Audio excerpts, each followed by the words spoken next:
Good evening, everybody. Testing, testing. 1, 2, 3, 1, 2, 3. Let me know if you guys can hear me loud and clear. So, you will be seeing my avatar tonight, and I have a story as to why I am not showing my face. And I'm going to tell you that story in a little bit, but I need for you guys to let me know that you can hear me. Hi, Catalia. Hi, everybody. Lamont Walter Benito Gonzalez Jr., aka the Mexican hater. uh, Kelly, Barb, Goddess. Hi guys, Mika. Hi everybody. We can thank you, Hella Mel. Thank you, Katalia. All right. So can everybody please like, share, and make sure you have some good comments in the comment section so I can highlight it. And if you would like to send in a super chat, you can just hit the dollar sign or Cash App, dollar sign Dana with the data. The judge will be up shortly. You know, he has to take his time, his Wi Fi, he has to log on, he has to make his grand entrance. Yeah, all that. Um, and shout out and good evening to everybody on X. Love you guys. Please repost this on X. Ebony Eyes. Hi. Kenneth. Perry, Jenny. All right, so we're gonna have a good show. We have is House of Tariffs. House of Tariffs. Yes, honey. Yes, Mexico and Canada caved in. Yes, they did. Because guess what? President Trump paused the tariffs on Canada and Mexico. And then Mexico said, we're going to put 10,000 of our troops on the border to slow down the drug and fentanyl for coming in, right? They arrested one of the heads of the cartels, but I think that was all for show. He was dispensable. Make no mistake about that. However, when somebody say, if you don't do this, I'm going to do this, and when you ready to pick up that phone and negotiate, and that's what Canada weak ass did and Mexico weak asses did. Yes, they said, please, President Trump, don't put no 25% tariffs on us. Let's work it out. So yes, they caved in. And you have to give it to Trump because he knows how to seal the deal, the art of the deal. Now, us Americans was wondering, oh my God, we're going to have to pay more money. And then he did say, he was like, listen, yes, you're going to feel a pinch for a minute. The American people, he let you know he's not hiding anything. But he didn't have to because they came in their senses and kneeled. So we're going to get into that. Also, what is this USAID? USAID. A hot mess. I don't know. This last administration, they were just burning through money. Printing, spending. They worse than me, honey. So we're going to get into that as well. And a whole bunch of other stuff in between. I did invite LA Pink to come on so that we could have a brief conversation about the Fulton County corruption. Oh, I'm not letting that go. I'm also going to start bringing the state of Ohio in the fold because JD Vance was in East Palestine today. Yeah, but I'm gonna have to start putting a flashlight on the state of Ohio, Cleveland, Columbus, East Palestine, and everywhere else in between. So there's a lot going on. It's corruption everywhere. Also, it's Black History Month. Yes, it is Black History Month. And everybody was like, oh, Trump, he's a racist. He's not going to acknowledge it or celebrate it, blah, blah, blah, blah, blah. We'll get into that and all of the Black boot licking, stuck in slavery time, so called Black leaders or politicians. I want to sprinkle a little bit of South African news because I'm on South Africa's side, FYI. And Trump plans to dismantle the education department. And I think that's a good idea. So, listen, we're going to have a good show. A good show. We did not really have one last week because, honey, the judge was out. He likes to tippy toe out. He was out tonight, but I called him. He was like, "I'll be on." And I'm about to call him in a minute to see how long before I tell y'all my story and why you will not be seeing my face, honey. I had an accident. I thought I had a concussion.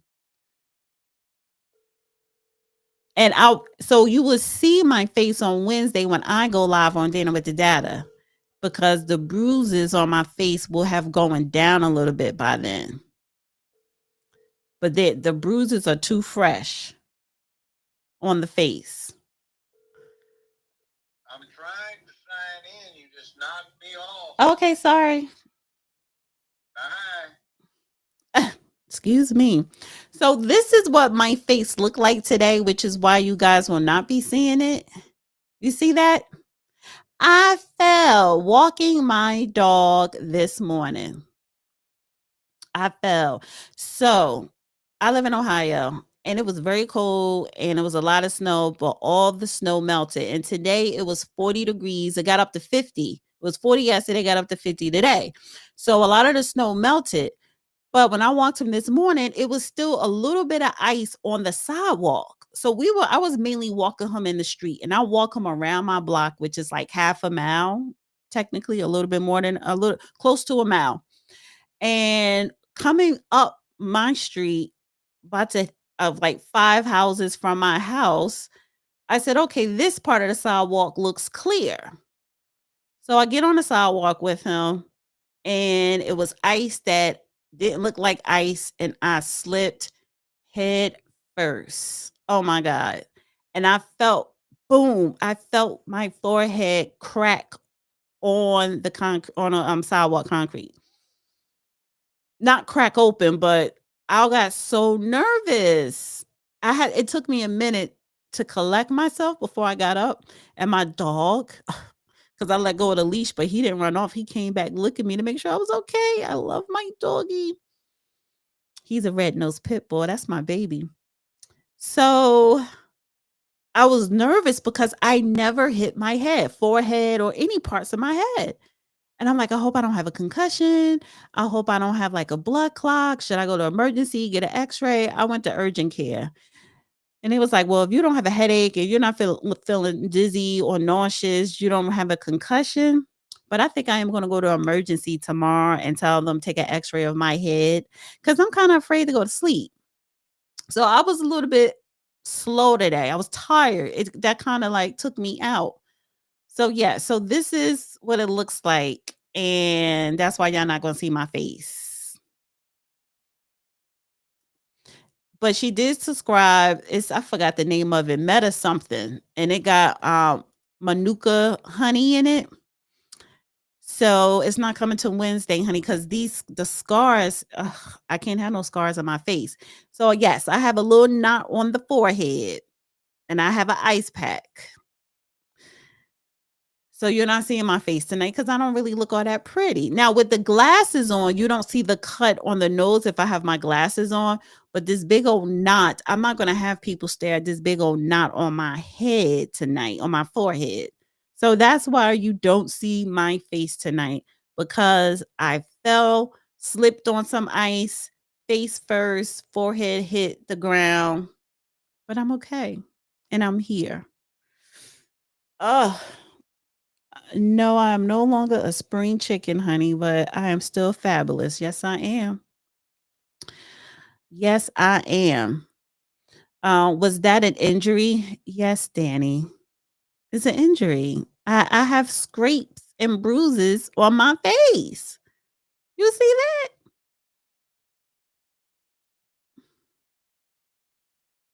I never had like any cuts or nothing on my face. So I'm just first thing come to my mind is, oh my God, I don't want it to leave a mark. Yeah, you know what? I have the ointment that I'm getting. I'm gonna try that, and then of course I'm gonna go to the olive plant, and then the shea butter is gonna come later because aloe plant trumps shea butter, and the manuka oil trumps aloe plant. So listen, I have it down packed so I won't have a scar. It's just that it's still swollen and it's still scrapey. So I'm cleaning it and I'm icing it. But you will see my face on Wednesday, honey. Most likely. So yeah, so as I just called the judge, and y'all probably heard him say he's trying to get on. So, so that was my morning. So while we wait for the judge to come on, I uploaded a video today, but I took it down. And I had pre-recorded a reaction to the DNC elections, the elections for the DNC chair, the Democrat National Committee chairperson.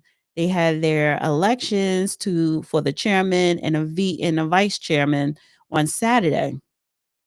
And honey, it was, I don't want to say a shit show, but it was a shit show. It was a clown show. It was nothing but a clown show. Yes, Trump called their bluff.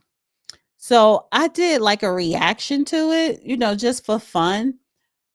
But because I had that accident, I'm like, I don't know. I just wanted to relax today all day.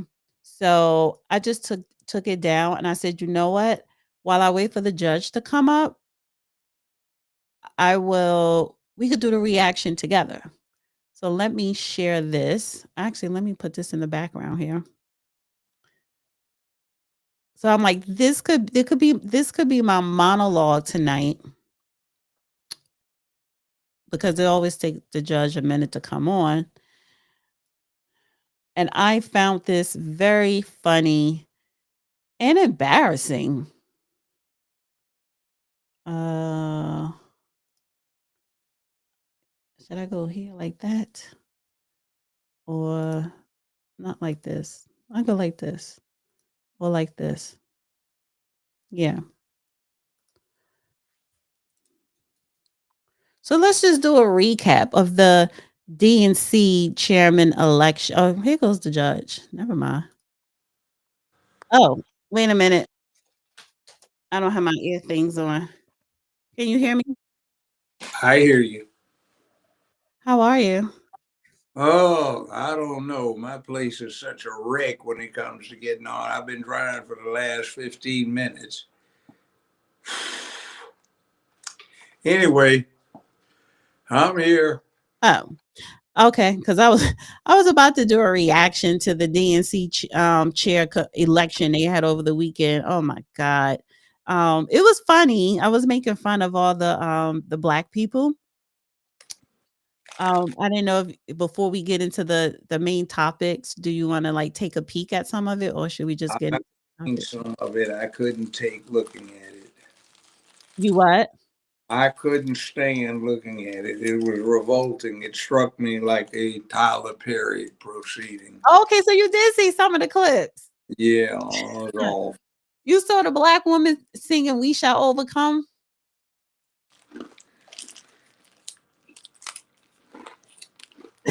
Please, it's upsetting to my stomach. All right. All right. So I guess we just get down to business. Okay, so let's see this. Let's see. First These thing, Negroes are so embarrassingly plantation. yeah. I mean, but I would see you don't want me to play none of it. Go ahead. Okay, so you want me to I'll play a little bit of snippets. I'll be tolerant today. It builds character. Okay, wait a minute. Now, let me say this.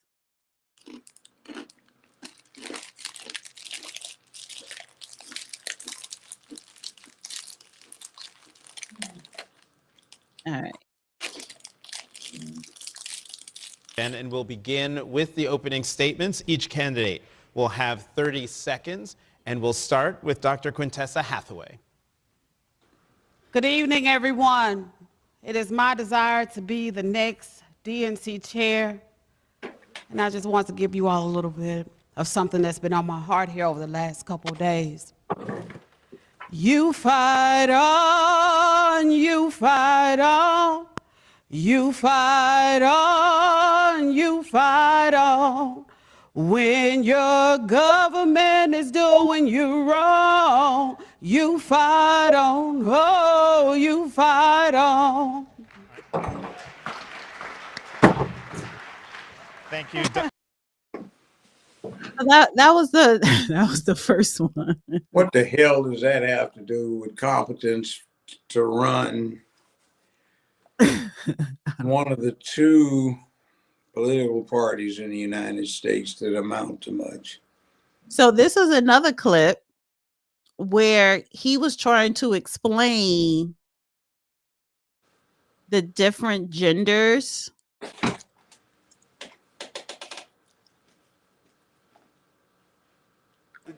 We're finding out ways to expedite this.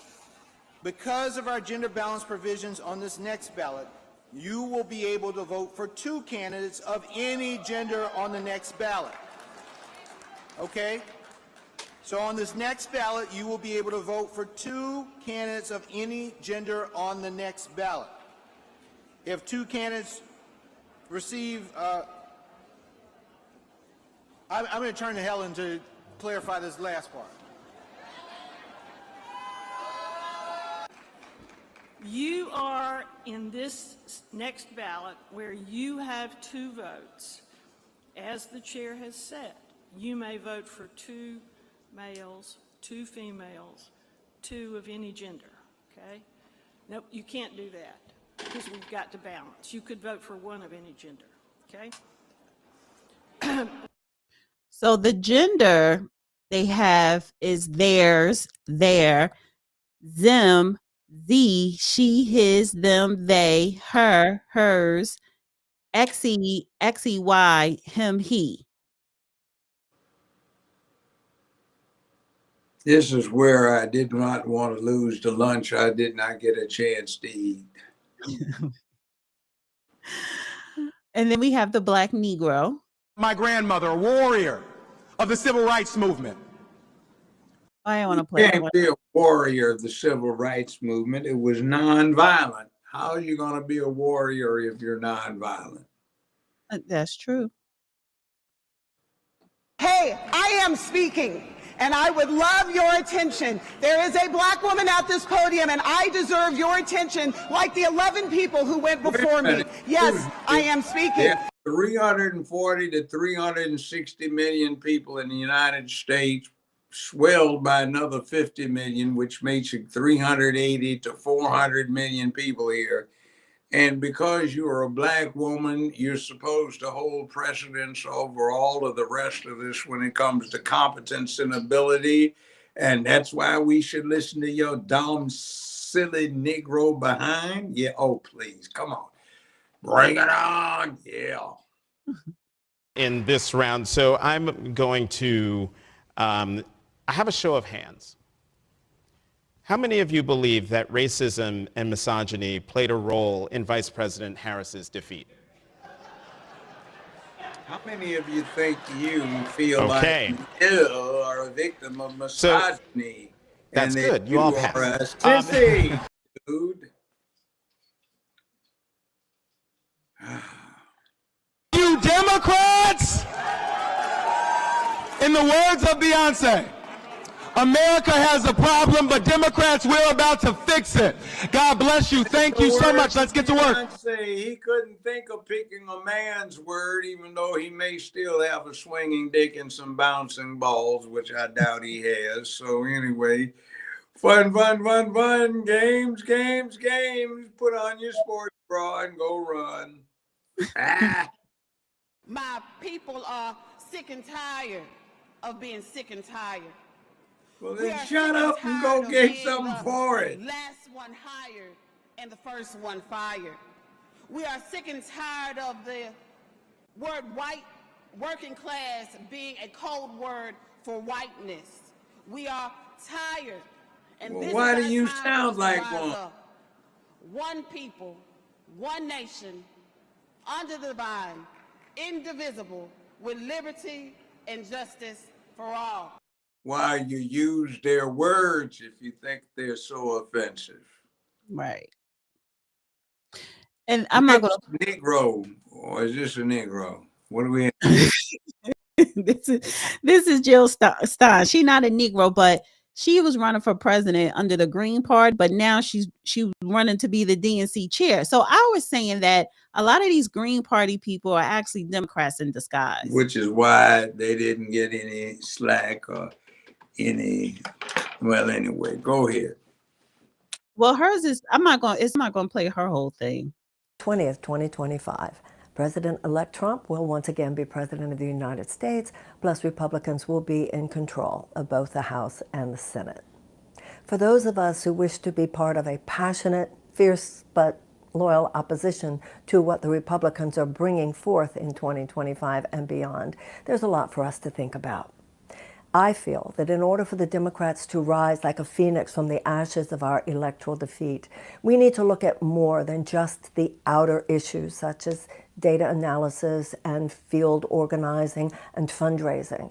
We need to transform. In a way, we need to reinvent the Democratic Party in order to counter what MAGA is bringing to the table. There's a collective adrenaline rush in all of that. And we have to create our own massive psychological and emotional appeal for the American people. I understand why we lost it. I understand because I've traveled extensively throughout this country, and I've seen how much pain there is out there. I'm not playing the whole thing. She's That's bored. because you need an enema. Okay, let's see what this is. And we'll begin with the opening statements. Each candidate will have 30. S backed up, packed up, and locked up. Yeah. And you need some enema. And we'll begin with the opening statements. Each candidate will have 30 seconds, and we'll start with Dr. Quintessa Hathaway.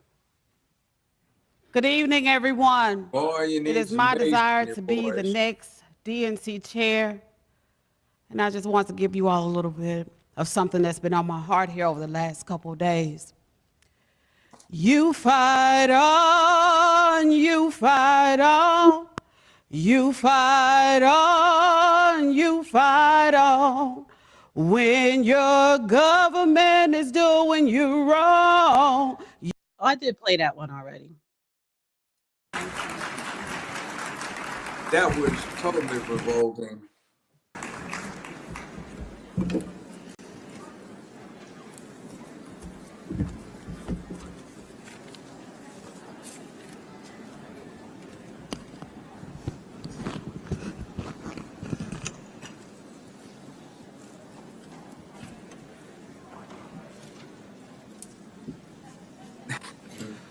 We shall overcome. We shall overcome. We shall overcome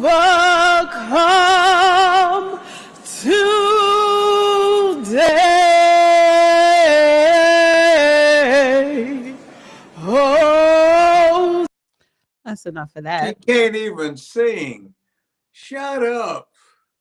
I mean, she has the leadership potential of a frog about to be eaten up by a stork. And so, of course, She during kind of like the frog too. during this whole DNC weekend election, they have to have a line dance. And that's why you can't take this. Yeah, it's like all these Negroes, every time something's to be done, they line up for a line dance, which I can't get nobody to dance with me dance, and I refuse to learn any. So Right. anyway, it is what it is. And this is her again. Racism has not gone away since 20 people of African descent came upon these shores at Jamestown, Virginia in 1619, and it's going to require us to think and behave in a new way. It is systemic, it is structural. When it comes to addressing diversity, equity, inclusion, access, and belonging, that is for all people of the United States, that must come across the voting line as well. This is everyone's America. Our story has a new form of glory that must come to our shores as well. I don't know what she's talking Wait about. a minute. Look. The people just overwhelmingly rejected that DEI nonsense, and she's campaigning on the basis thereof. What's wrong with her? Is the Democratic Party that collectively stupid? Did somebody this individually stupid would have a good chance of being selected to run the DNC? Please pick her. Please. Oh, Okay. y'all be good. You, Please pick her. She be so nice. Yes, she be. you want to know who they picked? Who they pick? 2 white men. Ah, So wait a minute. Do they need tampons? Or do they wear sports bras in their off time? Ah, they do Budweiser. They love Bud Light. Yes, they do. But how are you talking about racism? We shall overcome DEI in the words of Beyonce, and then y'all pick 2 white men to be your chair and vice chair. Because they just, what's the terminology being polite? BS. They do it a lot. Yes. So that was a fun parody of the DNC election, chairman election over the weekend. It wasn't a real parody because it was a recordation of the actual events. And the speakers are real and they're speaking for themselves, the lines that they actually spoke. My goodness. Well, Wow, that's really good. and while they were doing all that shuckle bucking, Trump and his administration was actually handling business, right? And what came out today, let me share this.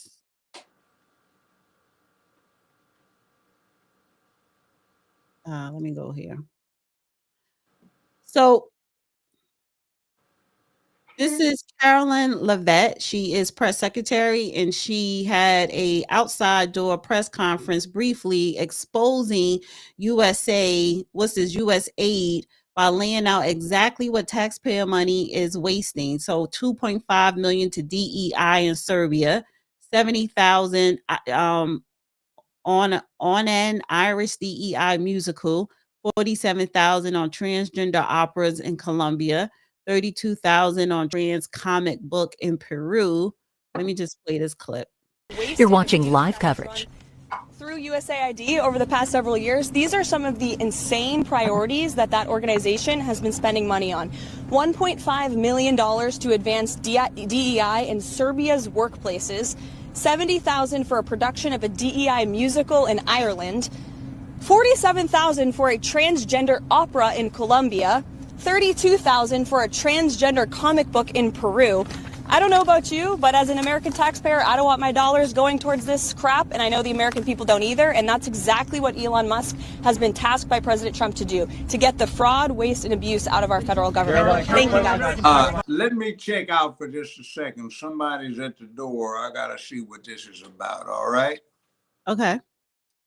So I'm going to put you on mute for just a second. Keep playing, and this is the kind of stupidity we have. As I've said for a long time, our tax dollars are being spent to advance LGBTQIA, not the interest of the citizenry. All right, I'm going to share this article while you, oh, you know what? I could have muted you. So just let me know when you come back. So Trump and Musk take aim at the top U.S. aid agency. So the Trump administration reportedly intends to merge the U.S. government's main overseas aid agency with the State Department, as workers were asked to stay out of his Washington headquarters on Monday. Secretary of State Marco Rubio told reporters he was now the acting head of the United States Agency for International Development, the agency that distributes billions of dollars in aid around the world.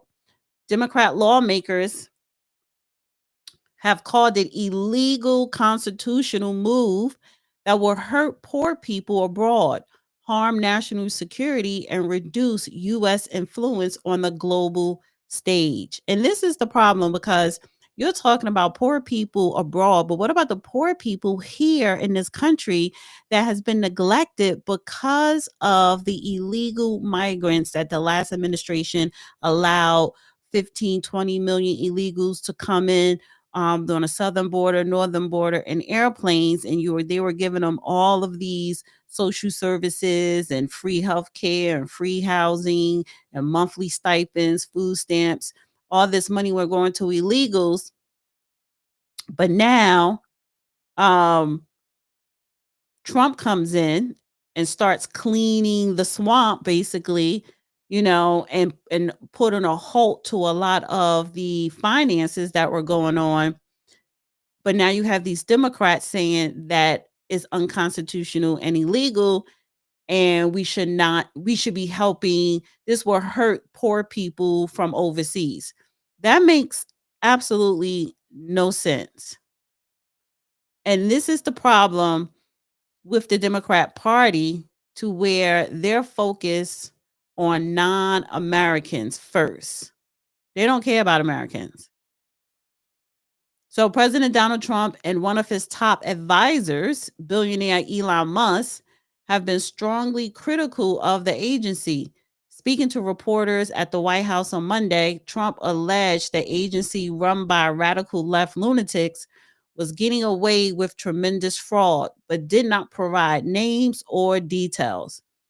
USAID was established in 1961 by President John F. Kennedy and has around 10,000 employees and a budget of nearly $40 billion out of a total of $68 billion U.S. government foreign aid spending. That's a lot of damn money.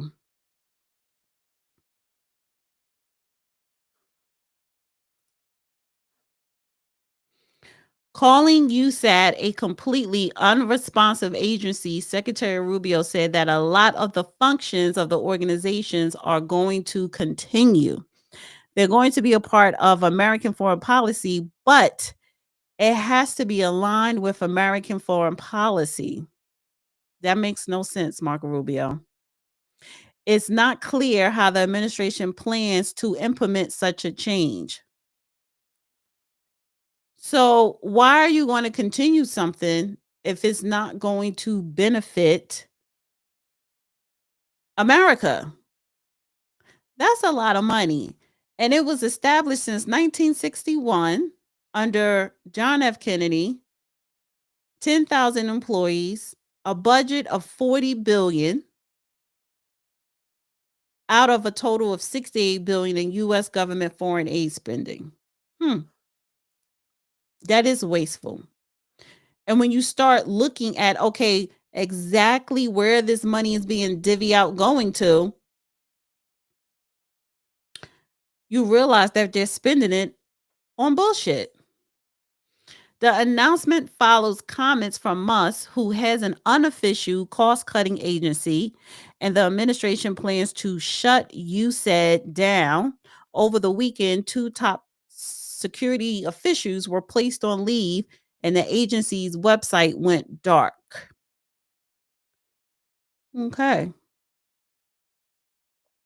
Musk have been in charge of an initiative called Department of Government Efficiency, that's DOGE, a team that is not officially government body, but given broad leeway by Trump to slash government spending. Now, I don't know if that is completely legal or constitutional to have DOGE is not a government body, but you're giving him government access.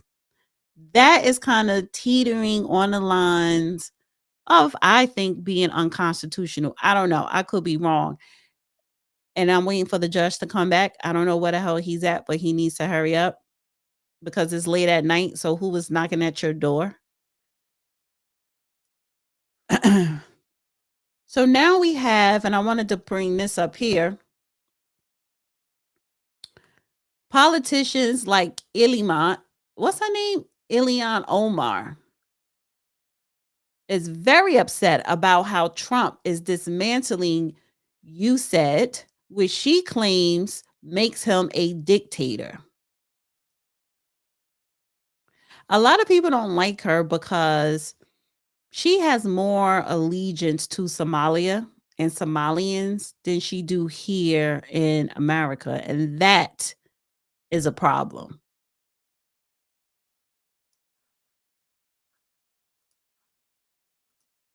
It is really, really a sad day in America. We are witnessing a constitutional crisis. We talked about Trump wanting to be a dictator on day one, and here we are. This is what the beginning of dictatorship looks like. When you gut the Constitution and you install yourself as the sole power, that is how dictators are made. It is really, really So the only thing that Democrats can come up with is calling Trump a dictator. Well, how is he a dictator?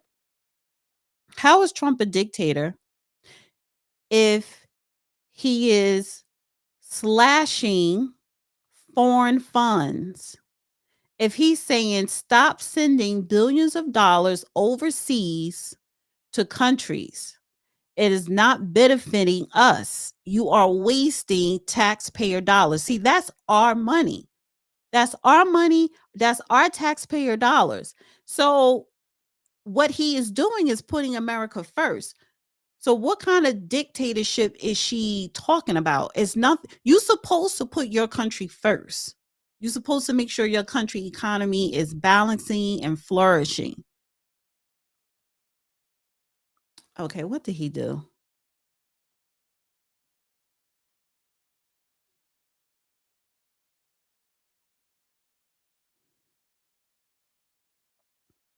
He went out, and he probably went out by accident. I don't know. So he should be coming back. So that is the narrative from these Democrats calling Trump a dictator. Did you hear anything I said? We're doing our part over here to deal with Memphis crime. So anyway, that's what it was about. Little incident. I'll leave it at that. Somebody knocked me, or something knocked me off, so I had to come back in. That's fine. So, well, you didn't hear nothing I said because I was talking about USAID. He said, she said, you said, I said. Okay, I'll buy that. What did I say?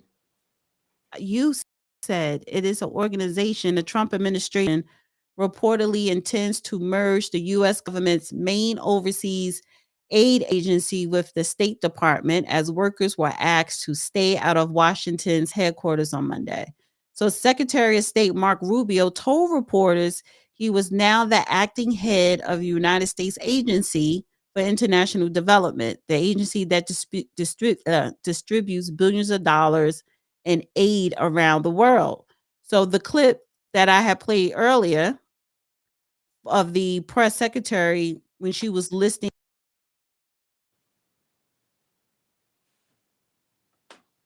Hello, you disappeared.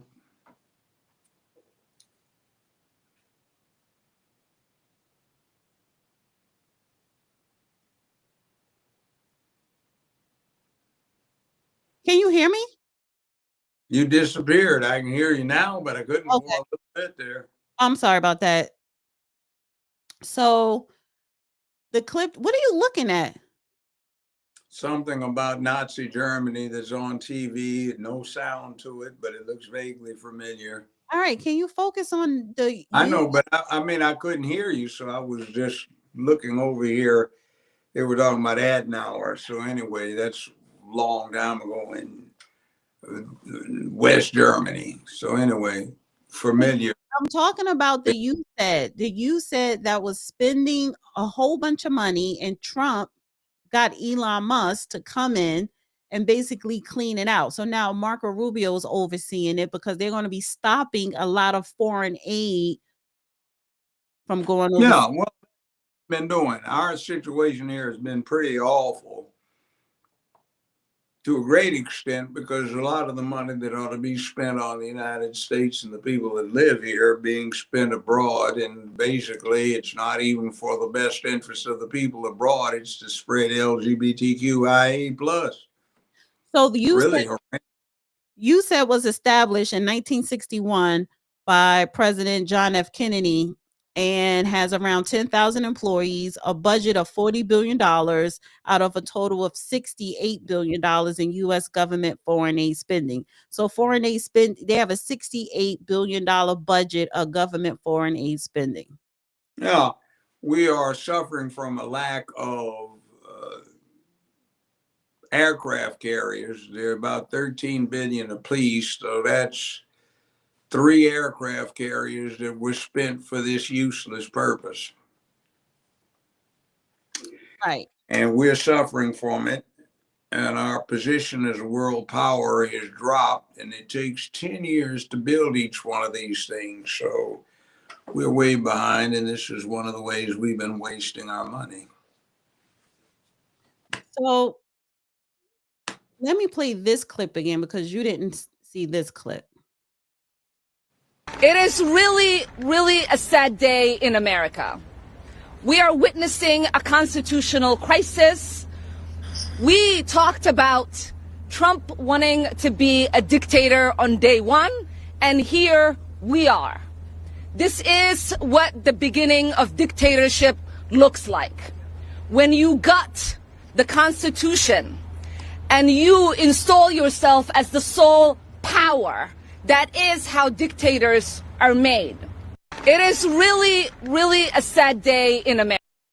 So this is you ignorant little heifer. You need to go back where you came from and go spread that stupidity there, because that's got nothing to do with what the reality is. The reality is you have sold out to you've sold the interest of the people that you're supposed to represent out for LGBTQIA, and you've spread their propaganda around the world with what you've done. You're trying to set up a new cult. It's got nothing to do with the people who you came from, nor the people that you represent right now. And you're a fool who not realize it, and you don't care in the alternative because you want to be the new thing. But that's not the way it works, dear. Go back home and learn a little bit more. Grow up some. So why now? I know the Democrats, they have to come up with something to lash out about Trump, but they're calling him a dictator. And how can somebody be a dictator when they're actually putting America first and trying to make sure that we don't continue to spend billions of dollars frivolously?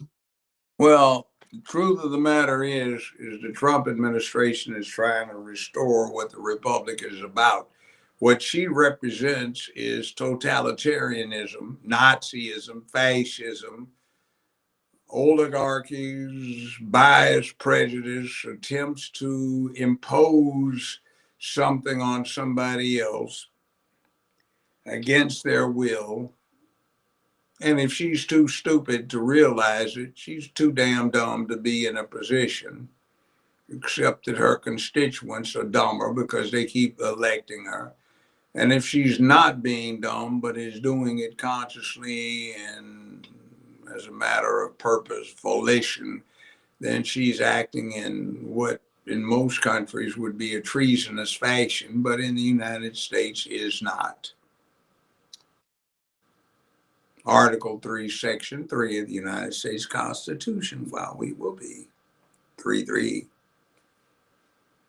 Okay, so this is a question that I wanted to ask. Yeah.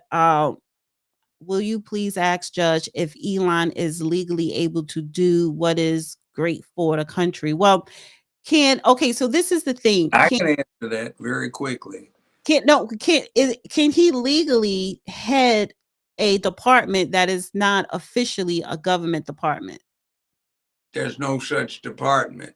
He's doing it for the chief executive, who is Boss Trump. And Boss Trump is brought in Elon Musk as an outside advisor. He's a contractor, just like the government hires contractors to do what the CIA ought to be able to do, but can't. So that's all it is. Sometimes you see postal material transported not by the United States Postal Service, but by private entities that have contracted with the Postal Service to deliver the mail for the American public. So that's all it is. It's an outside contract. The money is available. It's being spent at the discretion of the chief executive, meaning Donald Trump. And that's what he's chosen to do. And there is a 160-year tradition of presidents using people who are not on the government big picture to do crucial things for them. It's nothing unusual. So that's all he's doing. Donald Trump is saying this has to stop. We need to get to the bottom of it. Let's bring in people who have great competence in the field and let them go do their thing and see what we come up with. And you've got Elon Musk, who's the richest guy in the world. So he didn't start that way. He made it himself. So let him do his thing on behalf of the United States government. So it says Musk. What is that? That's probably a large dog over there, disgruntled. It says Musk has been put in charge of an initiative called the Department of Government Efficiency, DOGE, a team that is not an official government body, but given broad leeway by Trump to slash government spending. So you have the Democrats calling it illegal and unconstitutional for someone to be head of a department that is not officially a government body. Isn't that somewhat unconstitutional? No, it's not. It's just a private contractor. 6 of them got hung from a bridge over in Baghdad some years ago, and it inflamed the American public, but those were private contractors. The U.S. hires a lot of them to do stuff that the U.S. government either can't or isn't able or is unable to do in an official capacity. So private contractors are what they do. We have a lot of private contractors working for the U.S. government. I mentioned one before, delivering the mail. Mm-hmm. Okay. That's all it is. All these people are doing is advising the president of the United States, who is the chief executive, who's brought them in to lend their expertise to the national cause. And based on what the chief executive comes up with, it may have a great deal to do with what Congress, now controlled by the party of the president, may choose to do based on the leadership of the chief executive, who is a Republican / MAGA, which is, I contend, a new third party. Mm-hmm. Okay. So I guess that's it with that. You said billion spending on DEI. So yeah. So then let's move on to the next. Let's go to Mexico, Canada, caving in the Trump tariffs. Mexico, Canada.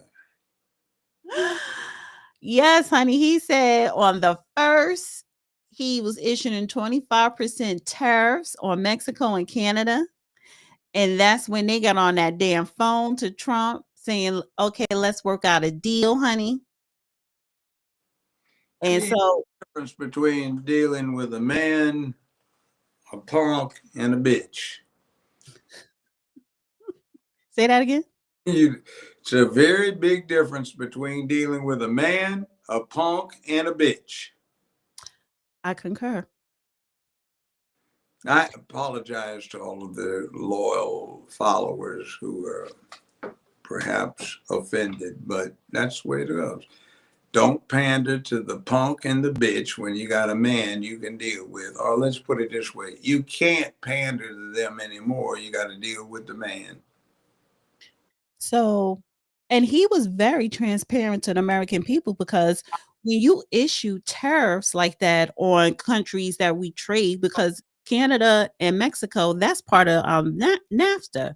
So our prices, the prices for goods for us will go up. And he said it. He said, "Listen, Americans going to feel the pinch for a minute, but it has to happen." However, he ended up pausing the tariffs on Canada and Mexico, because they came to their senses.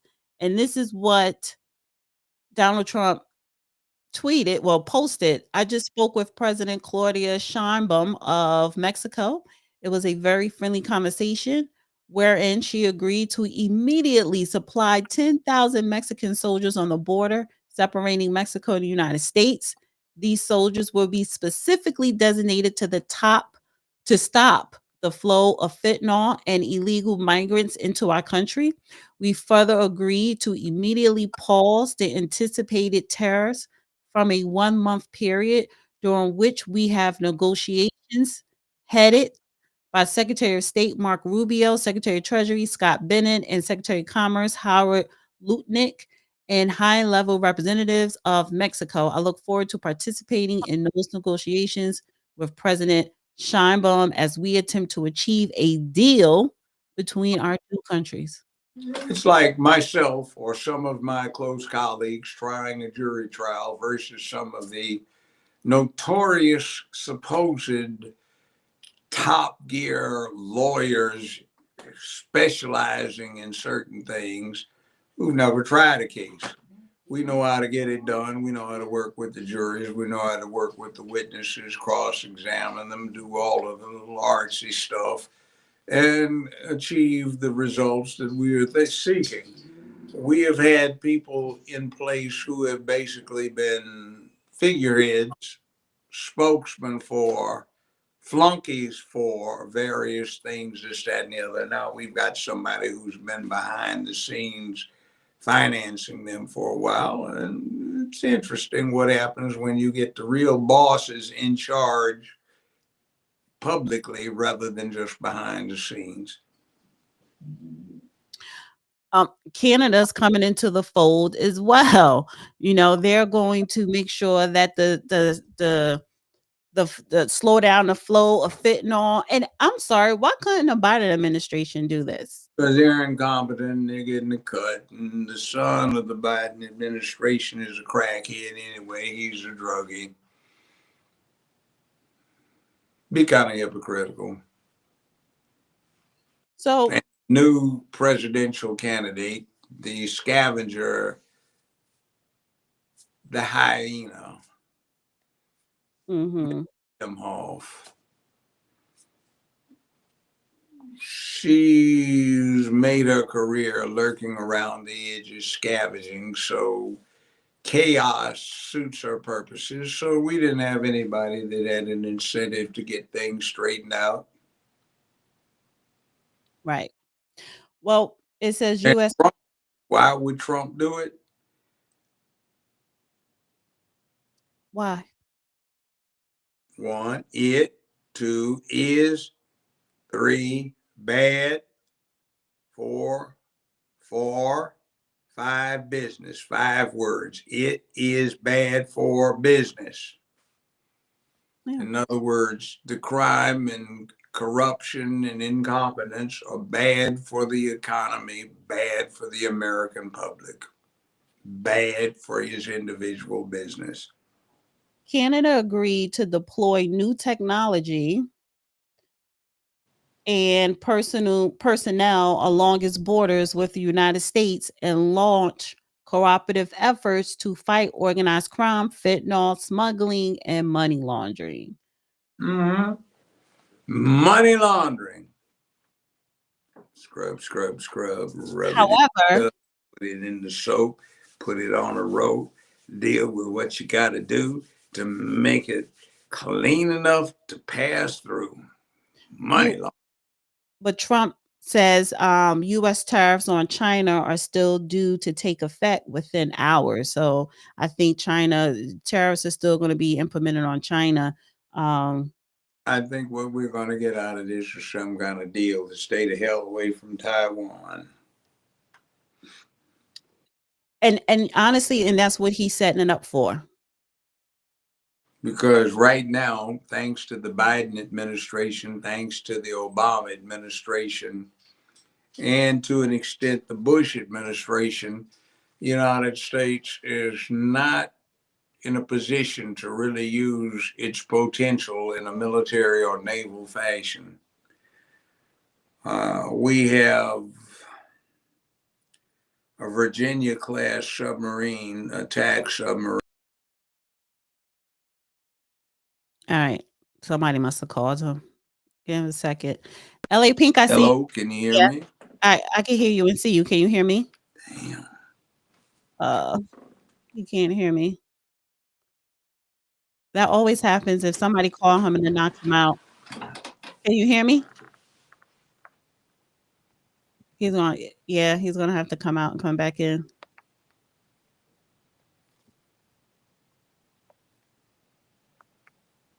Testing. I see you, LA Pink. 2 minutes. As soon as he fixes his microphone, somebody must have called him. And when somebody call you, it kind of knocks out your audio and your camera.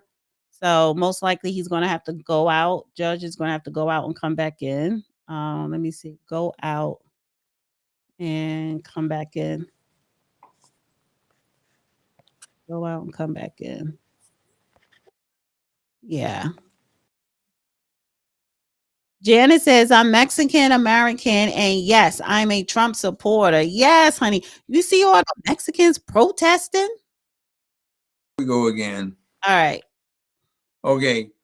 We have the Virginia class, thanks to some things that happened some years ago, the Clinton administration. It is inferior to what was known as the Seawolf class. We said we couldn't afford any more of those, so we stopped building them after we got to 3. They're the super submarine. The Virginia class, we built some, got a lot in store, but they are compromised. They are inferior to the Seawolf class. Okay, those are not going to work too well to certain technologies that the Chinese have. We have the F-22. We have 120 plus of those. The Obama administration, for some godforsakenly stupid reason, cut the production line off and stopped making them. So we're stuck with that for the last several decades. And that's the F-35 it's not a fighter plane in spite of its moniker of a fighter F. It's like a ground attack thing, and it cannot hold its own air to air. So we're relying on about 80 some F-22s and some decrepit F-15s that are all suffering from metal fatigue right now, so they can't operate 100%. Now, the Chinese have about 1,200 fighters, roughly comparable to the F-22. We've got 80 of them effectively operational. They've got about 11 to 1,200. Where is Taiwan relative to China? It's about 70 seconds, just at a high sub-Mach speed. I don't know what's going on with your Wi-Fi, but it's breaking up on your end. Okay, now it looks clear. I'm just saying Taiwan is about a minute away from mainland China at a high sub-Mach speed, transonic, which damn near everything in their inventory can achieve now. We don't have but about 4 or 5 days worth of the ammunition we need on the big scale. We gave it away to Israel and Ukraine.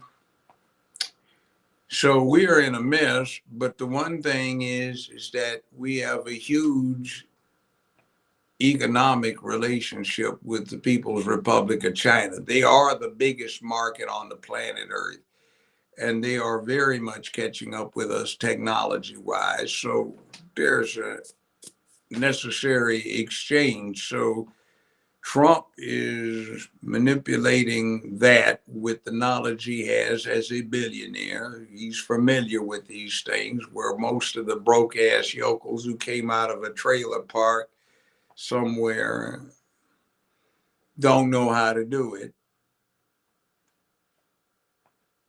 And he's bringing his country club set into play to do something about it because they like the country.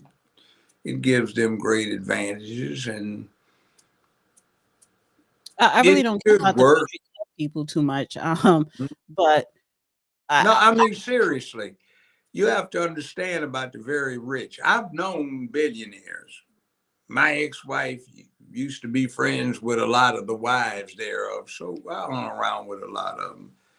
And they are an interesting crowd. They are bold. They take chances. Everybody that will talk to you that's a billionaire has got somebody in the family that went to the federal prison system behind stuff. They've got skeletons in their closet from people that got murdered, and they're ruthless. They're like street folk on a totally different level. They're the first to sign up when there is an international crisis to defend the country because there's something actually at stake with them.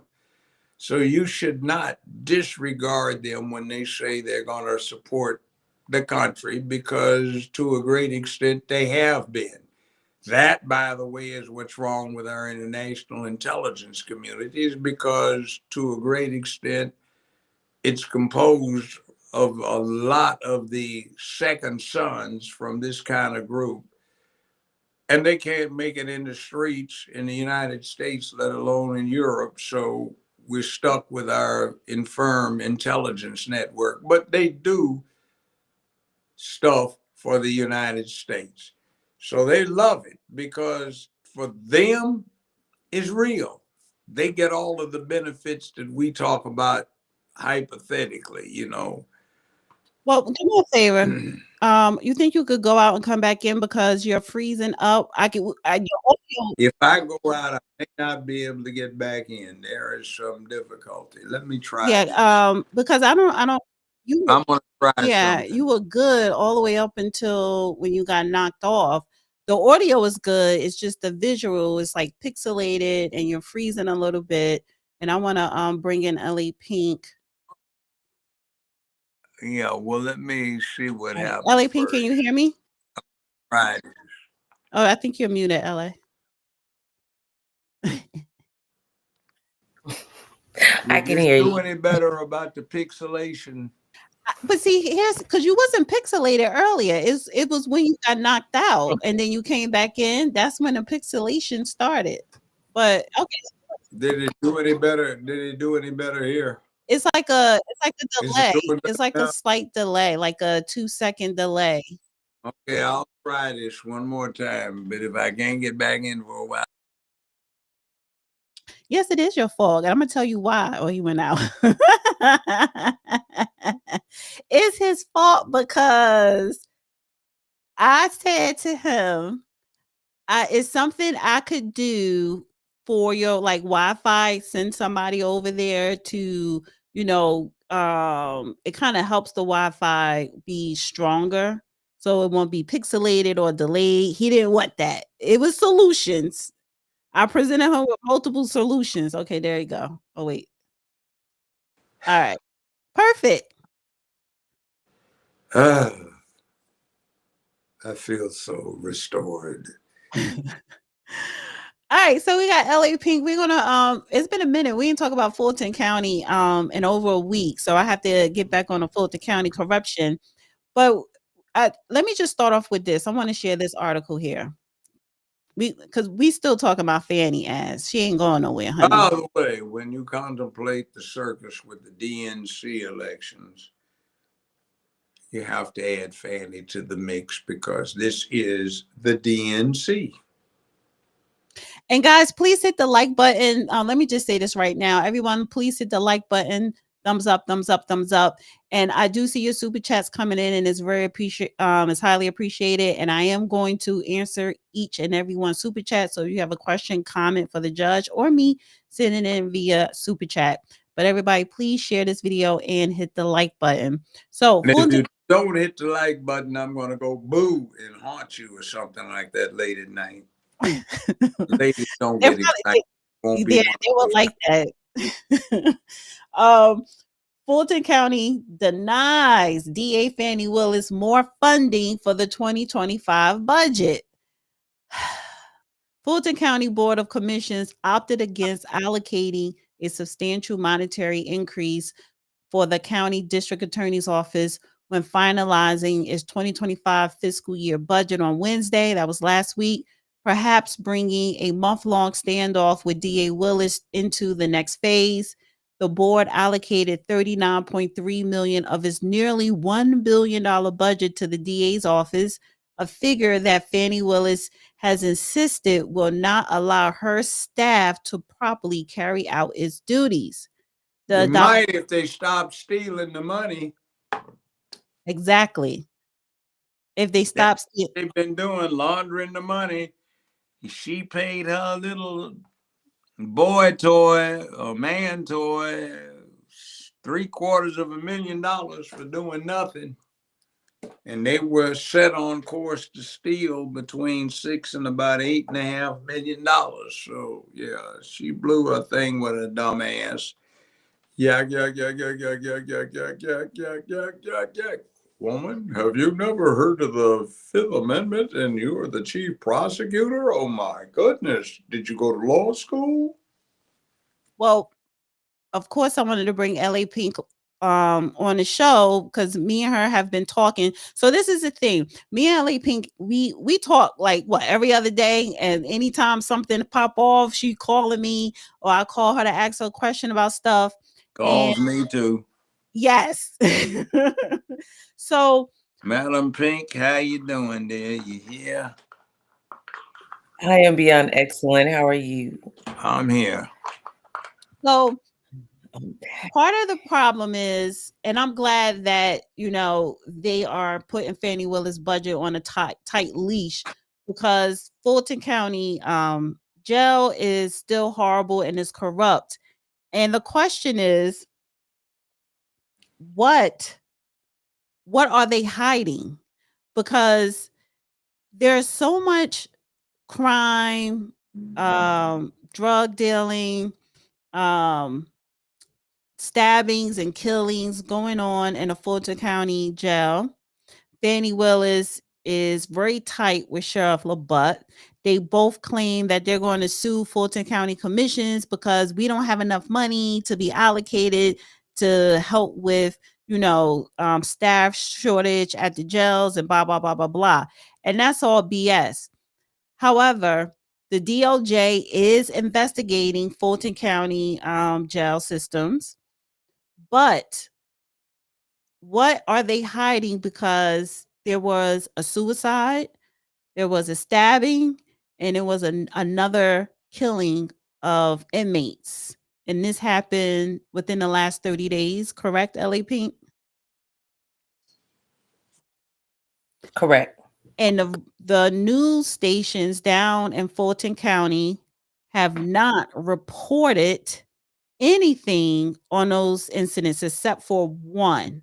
So somebody just committed suicide last week and somebody got stabbed last week and nobody isn't talking about it. So what have you did you hear any updates so far? Haven't got any updates. I mean, we can go all the way, and I don't want to go too far back, but Terrell Landry, I even had spoke with someone from the Alphabet Club that had said that they had got the same thing that an inmate had said that he had strangled him. and the news never got it. The news never reported it. It never came out. His family still have not been told. So they are good for hiding evidence, hiding information, not putting it out. I mean, they ran a whole campaign with Charles Rambo. It had you not had him on your show, a lot of people wouldn't even known he was still on the ballot. You know what I'm saying? To run for sheriff, that there was another sheriff in the race, because nobody down here did a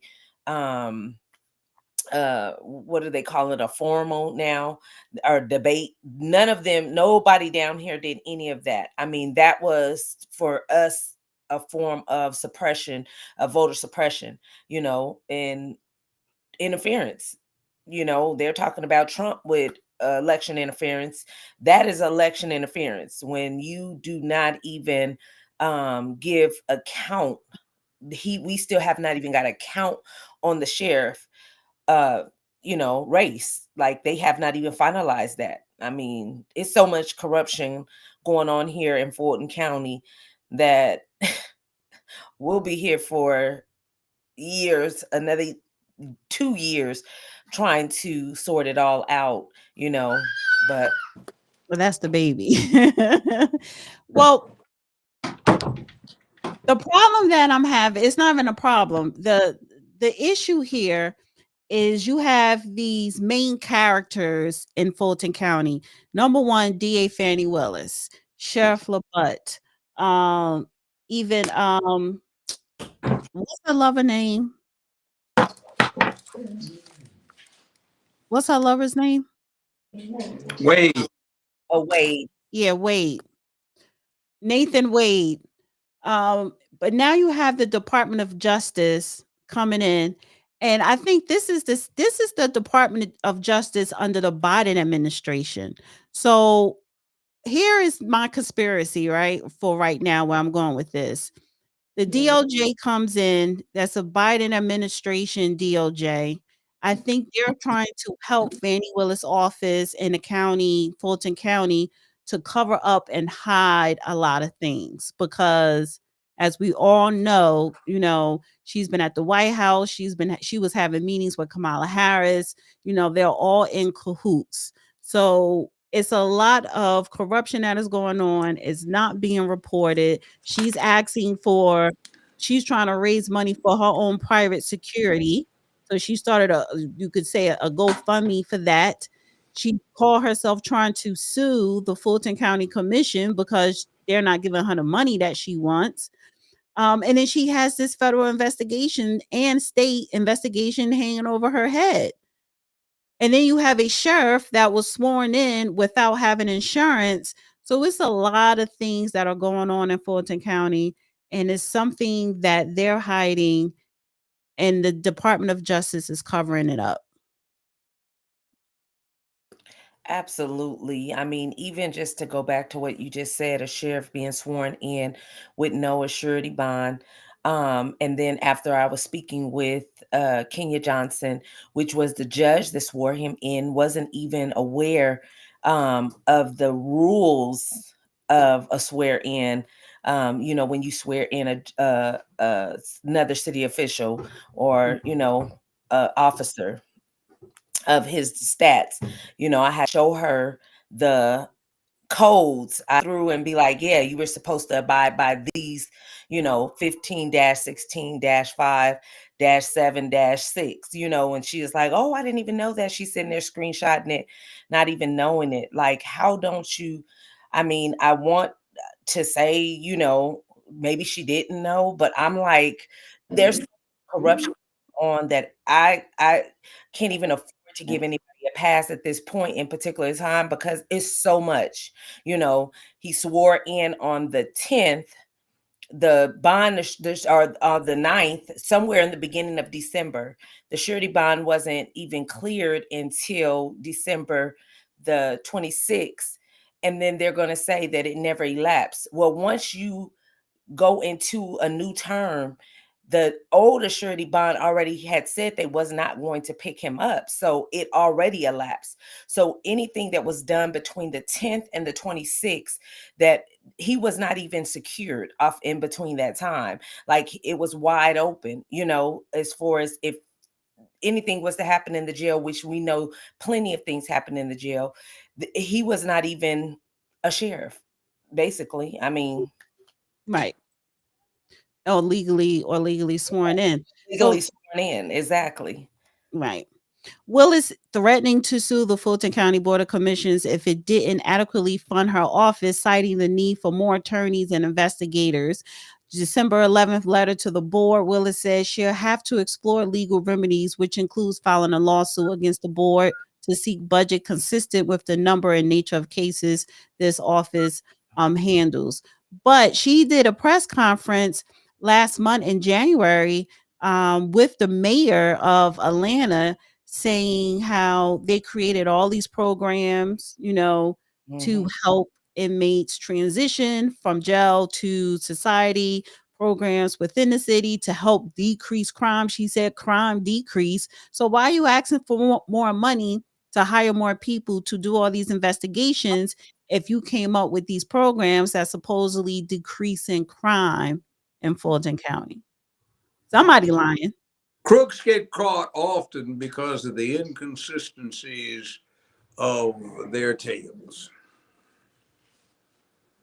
And the other thing is, your officials down there are too busy committing crime to fix crime. And crime is a Facts. very good cover for other crime. Right. So her saying, well, I need more money and I'm going to sue you, that's just to distract the public for what's really going on, and maybe to take attention off of her being a bad guy to make it look like, well, they're the problem, not us. But no, she's the problem. So, but all right. So By listen, the way, that's one of the dumbest Fifth Amendment faux pas I've ever seen in 50 some years. That was the worst, and she committed it, and she was a DA. She chirped, blah, blah, blah, blah, blah, blah. She told on herself, and Wade got implicated, and Wade has worked out a deal for a sentence with a certain cap, and he sung like the canary, chirp, chirp, chirp, chirp, scarble, warble, warble, warble, and he's told on everybody, and he's going to get all of these people in a mess because they're likely to get charged with conspiracy, which they should, so it will set a precedent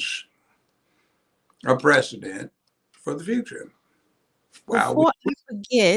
before I forget, you have a petition, LA Pink. Tell There is a petition going around. It is just discussing just the malfeasance and the incompetent of the sheriff and the things that's going on here in Fulton County. And for anybody that is in Fulton County to sign it, we have a lot of our elders that have already signed it, and a lot of people working on to get it out. Well, your people elected a gay porn star to be the sheriff, so I mean, don't they bring it on themselves? What was his indicated competence after, 3 years as a deputy jailer to be the sheriff? I don't get it. So this petition is for Fulton County residents to sign so that you can send it to the Attorney General to request to have Sheriff LaButte removed from his position. Yes. Absolutely. And the Attorney General is the only person that can come in and investigate and remove the sheriff. I think the governor can come in and remove him too. The governor has removed 2 other sheriffs in Fulton County. But it's like, because you're on the ground, a lot of people are complaining, not just about Fannie Willis, they're also complaining about this sheriff. But the question is, why do y'all keep voting these people in? So if people are fed up, I encourage people, go to streetgroomers.org, sign the petition. I am going to put the link to the put the link to the petition in the description as well. And if you live in Fulton County, please sign it so that you can send it to the Attorney General. And that is part of participating in your local politics. Signatures, petitions demanding removal or investigation of a government official. Well, why do people keep electing AOC? Oh, they love her in the Bronx. Why do they keep electing Maxine Waters? Because their district loves them. See, Yeah. AOC That's has a lot of complaints. Everybody hates everybody else's congressman but their own. And if they stop being in love with it, maybe we would have better government on the national level. But LA Pink, are the people of Fulton County tired of Fannie Willis and Sheriff LaButte?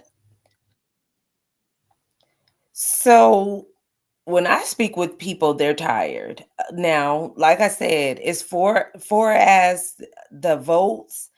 I don't trust any vote down here. I just don't. We have so much voter fraud down here that it doesn't even make any sense. So to say that the community voted both of them back in, we don't believe it. But I mean, just like with the sheriff, they have not even tallied up his race. They have not give us the count of his race, but he's already sworn in. So they basically gave us a sheriff. They basically just said, oh, well, hey, this is what it is.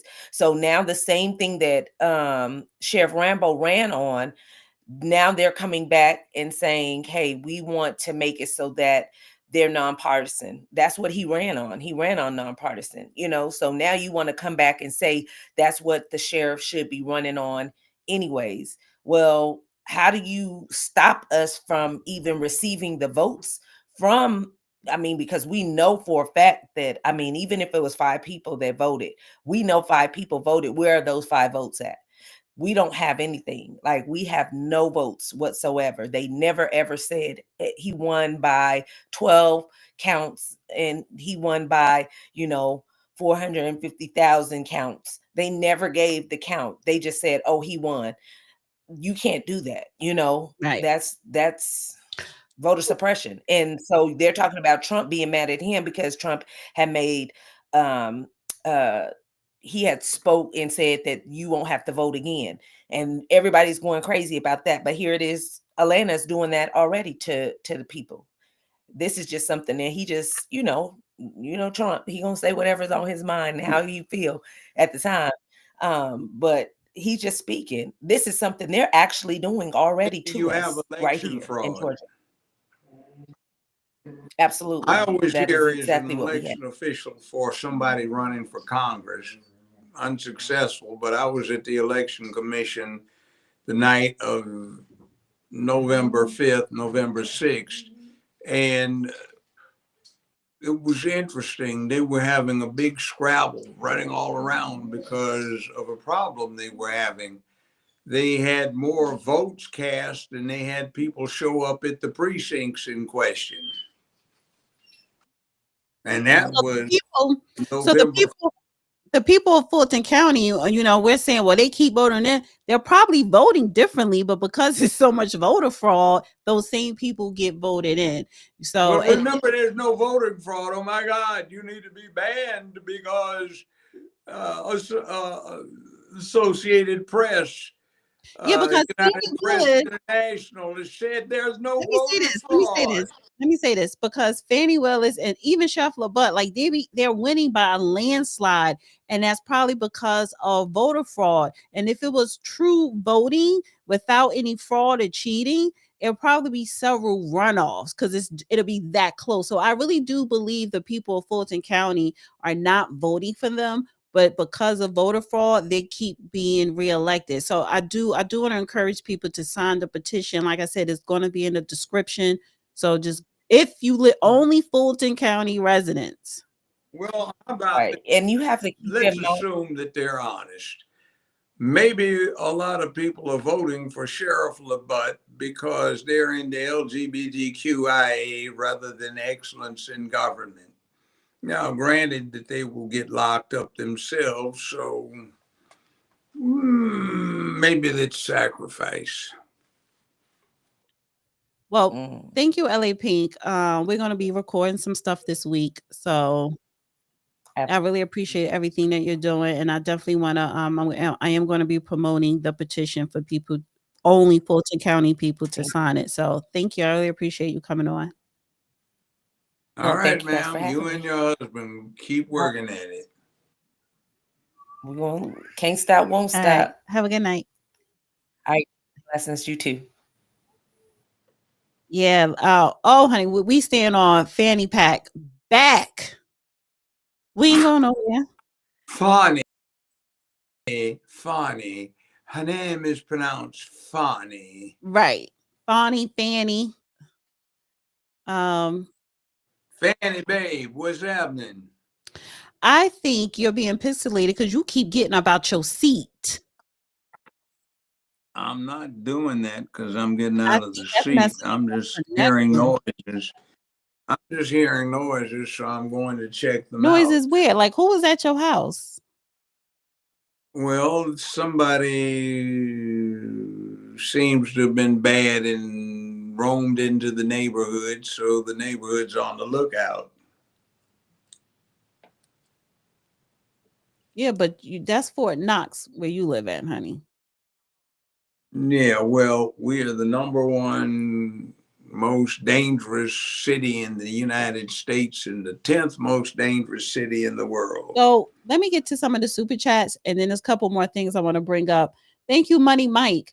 We use USAID to fund regimes change, splinter cell regime change, splinter cells around the world. Okay. We've been funding regime changes, manipulations, modifications, and overthrows for the last 78, 9 years. Thank you, Walter Wilborn. Appreciate you. Peter, thank you, Peter. He says, "Is the Federal Reserve also a private contractor?" Well, it's privately owned. No, it's not. The United States private. do not control the Federal Reserve. What's going on is some long time ago, the United States Congress said economics is beyond them, so they brought in other people. Federal Reserve is not under government control. Yes, No, it it's is. not. It's a private bank. Say it isn't, but Is it what? is. They say it isn't, but it is. They gave it the. It's a private bank. They control. Yeah, but Federal Reserve is inextricably caught up with the federal system. It's like this. The U.S. mail is not always delivered by the U.S. Post Office. It's just like Now, Doge. It's not an official government agency or department, even though it deals with the federal government. Okay, So it is for a private example, contractor. written into federal law, a banking institution can extend credit, have on its books a sum of money that has to be backed up by a certain percentage of actual cash on deposit in its own vaults, or, and this is the crunch line in federal law, with the Federal Reserve. So the Federal Reserve serves official governmental functions. In other words, banking institutions licensed and controlled by the federal government have to have a certain sum of money either on deposit in their own banks when they're extending loans, financial arrangements, lines of credit, or with the Federal Reserve, When there's an excess amount of money, they send it to the Federal Reserve to burn and destroy. Federal Reserve is a private bank. Well, it may about be, the but it's FDIC. frequently called government. As a matter of fact, a lot of people may remember that the last IRS income tax refund they got was not issued by the Treasury Department, but was issued by a bank operating under the aegis of the Federal Reserve. Whatever. The feds don't have to do it themselves. They can contract for it. They hired spies and operatives. Yeah, I don't. Well, whatever. But Federal Reserve is that is privately controlled. 10%. It doesn't make any difference. It's inextricably part of the federal government and the way it's concerned. They set the Federal Reserve, and out of the Federal Reserve, the federal government does not control the Federal Reserve. That they do, because they ultimately allocate a lot of money to them. They have a lot to say about it. There are interest rates that are set, certain standards that are given to the Federal Reserve to control. So the idea that it is a totally independent agency is bogus. It is not. Why did I highlight it? It may have the status of a private entity, but it is not, because it is funded by and overseen by Congress to carry out certain functions for the United States government. Functions for the United States government. I don't know. I hear you, but it's more to it than in that. other words, it's like you No, I drive get what you're down saying. I get what you're saying, because the Federal Reserve, like the interest rates, that it dictates our interest rates, but Okay. it's in the still privately owned. 1920s and 1930s, private enterprise flew airmail for the post office. Before that, Wells Fargo with the Pony Express delivered mail for the United States government. Judge, can we do me a favor? I want to fly through these chats here, these super chats, because you're freezing up and it's irritating the hell out of me.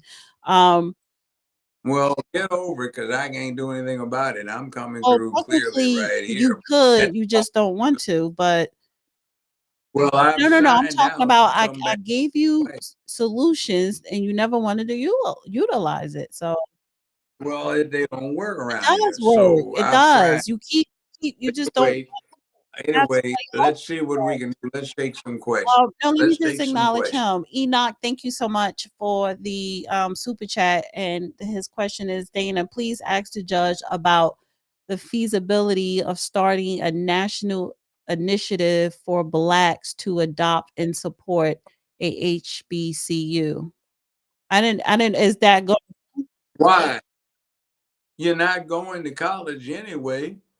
You don't want to learn. You want to grow fruits and vegetables, or you want to pimp, sell drugs, and some other mess. You want it the easy way. It's hard work. All HBCUs do is provide access to information. We've got Lemoyne Owen College here, a long-term historical Black college or university in Memphis. It used to have 5,000 members or 5,000 students. Now they're slightly less than 500. They fired all of the staff because they were stealing.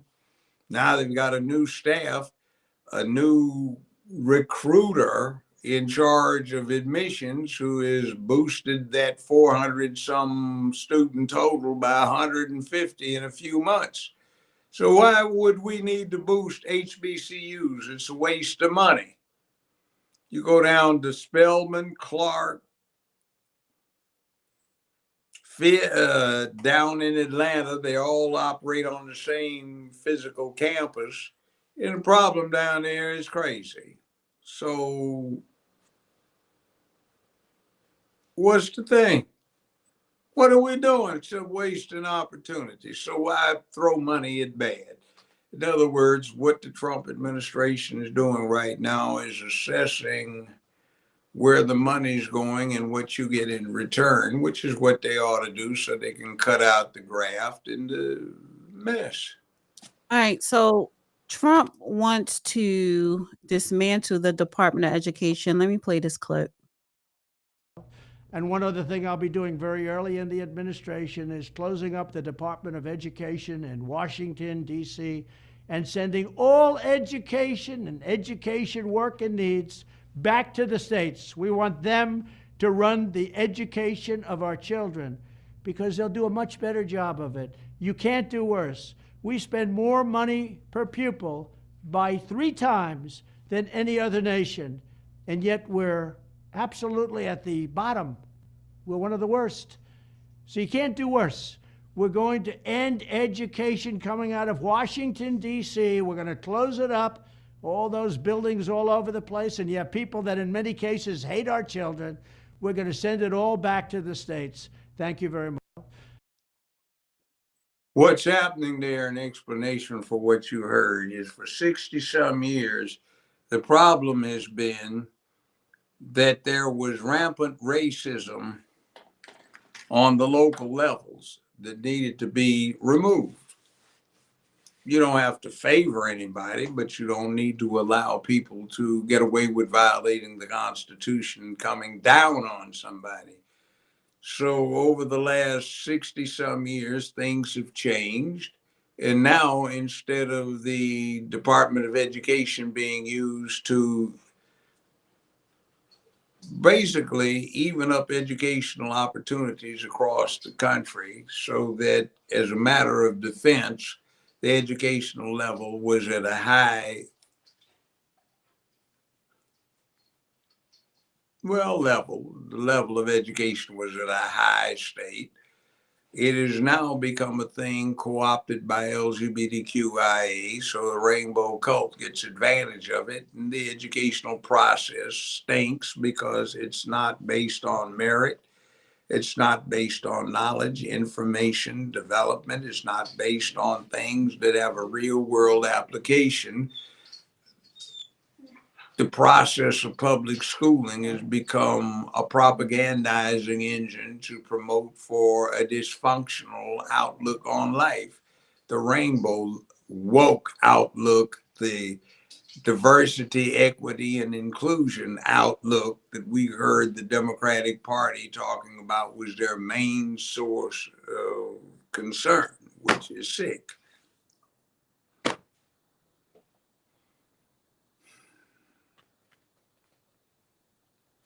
I pass the mic. So it says, just swinging back real quick when we were talking about tariffs earlier. So Donald Trump posted this on Truth Social. South Africa is confiscating land and treating certain classes of people very badly. It is a bad situation that the radical left media doesn't want to so much as mention. A massive human rights violation at a minimum is happening for all to see. The United States won't stand for it. We will act. Also, I will be cutting off all future funding to South Africa until a full investigation of this situation has been completed. Now, what is he talking about? As the Negroes had their chance and they blew it because of their own venal interest. So America stepping in and saying, we're not going to let you get away with this. We're not going to fund you ripping these people off. So he's trying to do the same thing here, but the woke folks don't want what off, because so let me say this about South Africa. What they're talking about is the South African president. I think it was a law that they was trying to pass to confiscate land from white people and give it back to its rightful owners, which would be the black people of South Africa in some cases. That's not really the problem. That is the problem.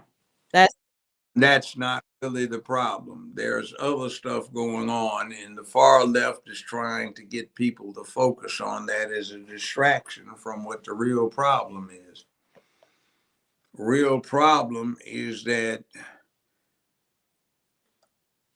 South Africa is still too caught up with the diamond trade through Oppenheimer de Beers, which is a concern that the English crown, including the latest English monarch and the last one for a very long time, Queen Elizabeth, allowed to do their evil in quiet and protected in England, keep their vaults there. So it says here, Ramaphosa, we're not confiscating land, we're just taking it. South African President Cyril Ramaphosa insists his government isn't seizing land, just implementing a constitutional mandated legal process that ensures public access to land in an equitable and just manner. So he posted this. South Africa is a constitutional democracy that is deeply rooted in the rule of law, justice, and equality. The South African government has not confiscated any land. The recently adopted Expropriation Act is not a confiscation instrument, but a constitutionally mandated legal process that ensures public access to land in an equitable and just manner as guided by the Constitution. South Africa, like the United States of America and other countries, has always had expropriation laws that balance the need for public usage of land and the protection of rights of property owners. We look forward to engaging with Trump administration over our land reform policy and issues a bilateral interest. We are certain that out of those engagements, we share a better and common understanding over these matters. The U.S. remains a key strategic political and trade partner for South Africa, with exceptions to PrEPFAR aid, which constitutes 17% of South Africa's HIV/AIDS program. There is no other funding that is received by South Africa from the United States. So, okay, you have a nice home in the United States, pick a state, and your parents got the property. You inherited the property, and now somebody wants to build a new mall or a parking lot or a housing development. So they want that particular footage of land. So they exercise eminent domain, take it from you, and compensate you from your loss of use. Wowee whoopee, same exact thing. When the interest of the public is paramount, then you lose your right to the exclusive use of the thing, or you have that right totally confiscated. And what happens is you get compensated for its fair market value, eminent domain. So we have it here. That's all they're talking however, Elon Musk, why do you have openly racist ownership laws? And it's like, how dare you? Because that's what they're doing. The South African government is saying there are racist ownership laws of the property. See, South Africa has an English concept of property, so does the United States. So, in other words, he's from South Africa. He knows it well. He grew up there. And what is going on is there is some unholy stuff that went on for a long, long time that resulted in the current mix you have right now. So it's being unstirred and things are being brought back to a normative situation. Hence what we have. So everybody's got So Elon Musk is not, is Elon Musk calling the president of South Africa racist and trying to defend the white people? Or is he saying you should never, this should never happen in the first place? Because apartheid South Africa, you know, the black people of South Africa still really haven't recovered. You have, so how many white people in South Africa? I think there's no more than 10 million white people in South Africa, but let's say 80 million black people, but the 7 million white South Africans control 90% of South Africa. Well, what happened is it isn't like the white Europeans came in and took over a black it was an area that the white folk and the black folk came into at about the same time. And there were indigenous people who were very close. Is that in the background? No, well, that's the dog. No, I'm so what's going on? like That's the dog. I can't control that right now. But anyway, what's going on is the San people, who are very closely related DNA-wise to Australian Aboriginals, were there when white folk got there at the same time. They have effectively wiped out the San people, some of whom I have a personal acquaintance with from years ago. And what wound up happening is also simultaneously with this, a certain offshoot of the Bantu known as the Zulu under Shaka the Great came to the forefront, and they were great warriors, and they wound up 1776 slaughtering 5,000. You know what, Judge? What are you talking about? Because the land, listen, the land was stolen from the black people. Just listen. Who was there first? Listen, nobody was there first. Black people were there. No, they weren't. Black folk and white folk got there at the same time. And there was some Aboriginals that are like Australian. White people there at the same time. No, they weren't. Thank you. No, excuse me. They did get there at the same time, but the original inhabitants were much like the Australian Aboriginals. No. Listen, they're San people. I'm personally acquainted with some. The Bantu, who are the black people, and the Dutch and the English, who are the white people, and the Arabs, who are the white people, got there about the same time. What time was this? 4 of them. What time? In the 18th century, 1700s. So I'm talking about before then. Listen, there was no before that. There weren't. The Bantu got there at the same time. The Europeans. Wait, slow down for a second. Just let me finish. Wait, let me ask you a question. This is for clarity. Before the 1700s, who was on that land in South Africa? Aboriginals, just like the ones that are in Australia. Not the Zulu. Not the Zulu, not the Bantu. That's not true. That is true. The Zulu was there way before the 1700s. Let me finish. You're dealing with propaganda that's put out there. So there were no African, what we call black Africans in South Africa. Black Africans through the Bantu migration got there the same time the European whites did, and that the Middle Eastern whites did, meaning the Arabs. All right. They set up an ivory trade and a slave trade on the East African coast. An adjunct to that is Swahili, which is not an African language. It is not an African language. It's a pidgin language set up by the Dutch and the Arabs to facilitate the slave trade. At the same time, the Bantu were just getting a hold, not long after they did, a Bantu offshoot known ultimately as the Zulu, which came into being under the Great Shaka, started controlling that area from the black side. You fast forward to 1876, and there was a war going on when Cetshwayo, the king, who was a great grandson of Shaka Zulu, was the high king of the Zulu. They slaughtered 5,000 English at Isandlwana in a battle the same year that 270 Americans in the 7th Cavalry were slaughtered at the Little Bighorn by Chief Sitting Bull. Chief Cetshwayo slaughtered 5,000 plus English, not 270. So there was a peace treaty signed. So what wound up happening is the Zulu had been conquering the ordinary Bantu.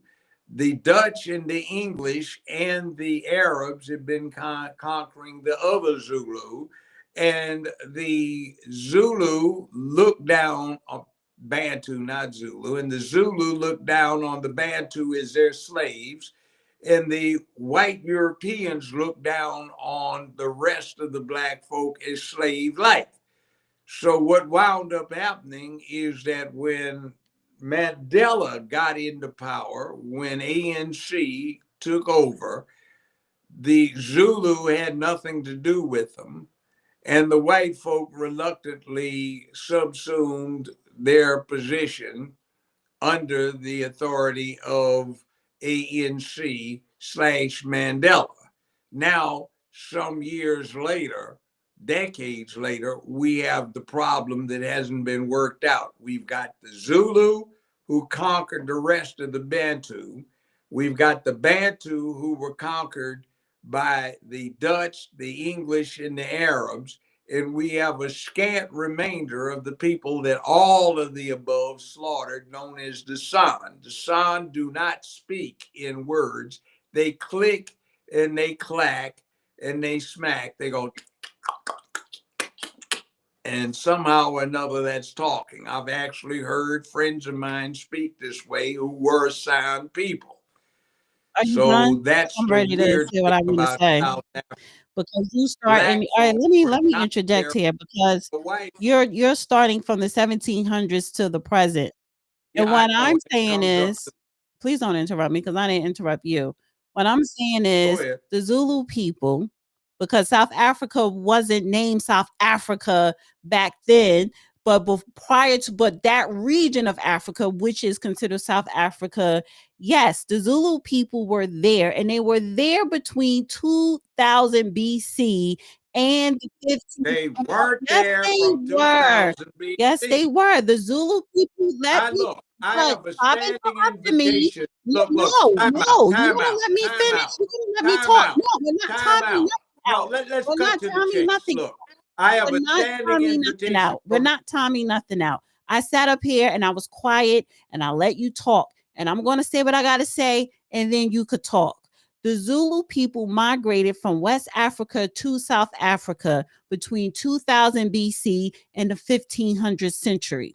Yes, there were other tribes and languages because there were multiple different languages. You're just focusing on Swahili. However, who was there before white people? It was the Zulu.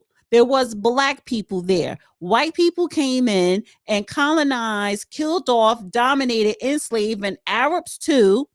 And now, and they're all everything that you said. Yes, I agree with. But what I'm saying is, you starting at the 1700s. I'm saying from the 1700s before, Zulu people were there, and they were there since 2000 BC. information. The next High King of the Zulu was in my chambers for about 9 hours. We were drinking with some other people. We were having a discussion. He came back with his brother, who is currently the Prime Minister of Swaziland. He is going to be the Prime Minister for Zululand. Both of them will ascend to their positions formally when Daddy abdicates, when they get their doctoral degrees. One of them's going to UCLA, or was, and one's going to USC. They've finished effectively except for their dissertations. I've got a standing invitation from both of them to visit their palaces in South Africa.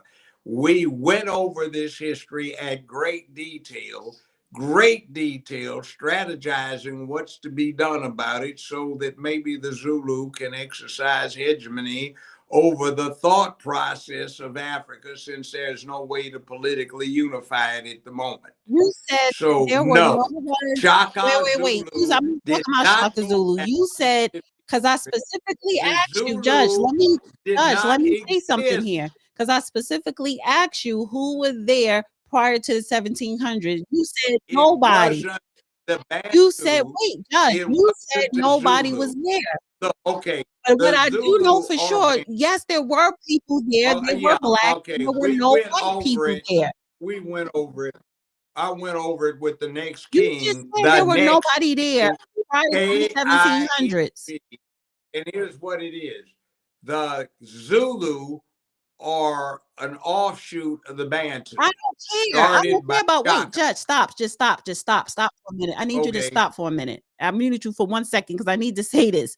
I don't care if the Zulu transferred to the Bantu or vice versa. I don't care. There were multiple tribes with multiple language. What I'm getting at, the hardcore, what I am getting at, because you picked the date. You said 1700s. And what I'm telling you, before the 1700s, there were black. There were people there. There were Africans there, not Europeans. When the Europeans came in, that's when they colonized, enslaved, slaughtered, killed off, and controlled that region of Africa, which we know today of as South Africa. But before the white people came, it was black people there. And now today in Africa, 80%, 80 to 90% of the population is still black. 10% is white, but the white people control Africa. That's what I'm getting at. What happened, what went on was the Bantu and the white folk got there at about the same time. Before that, you had some Aboriginals who were very closely akin DNA I don't wise care to about all that. Australia. The only thing I was getting at, Judge, is that there were no white people there. There were no black people my either. God. What do you consider black? The people that were there are like Australian They're black. Aboriginals. Yes, the Australian. What do you think the Australian Aboriginals? Aboriginals? What do you think? Let me ask you this question. Me. We cannot keep talking. Let me ask you this question. What do you think the Australian Aboriginal people look like? Stop interrupting. I'm asking you the question. Aboriginals and the Sand people are rated as Caucasian. No, they're just not white. No, they're black. And they're they were killed off. They're not black.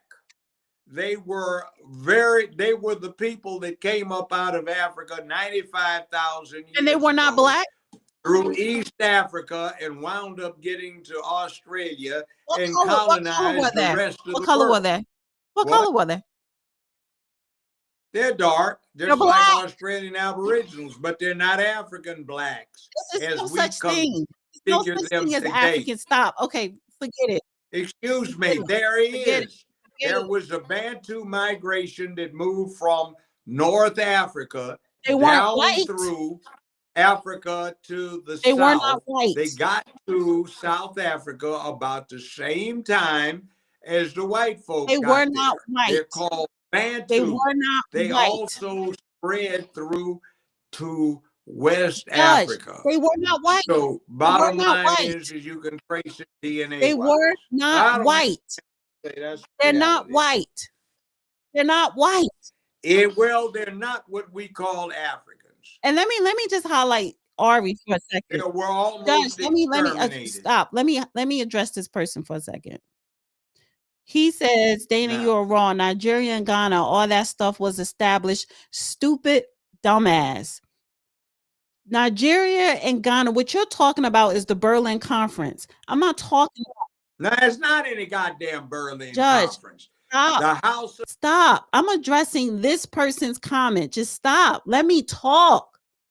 I'm not even addressing you. I'm addressing this comment. I will address No, it. let me address the next it. thing is what winds You up can't happening read what the is comment Nigeria. says. Okay, Let me address I the can comment. see it.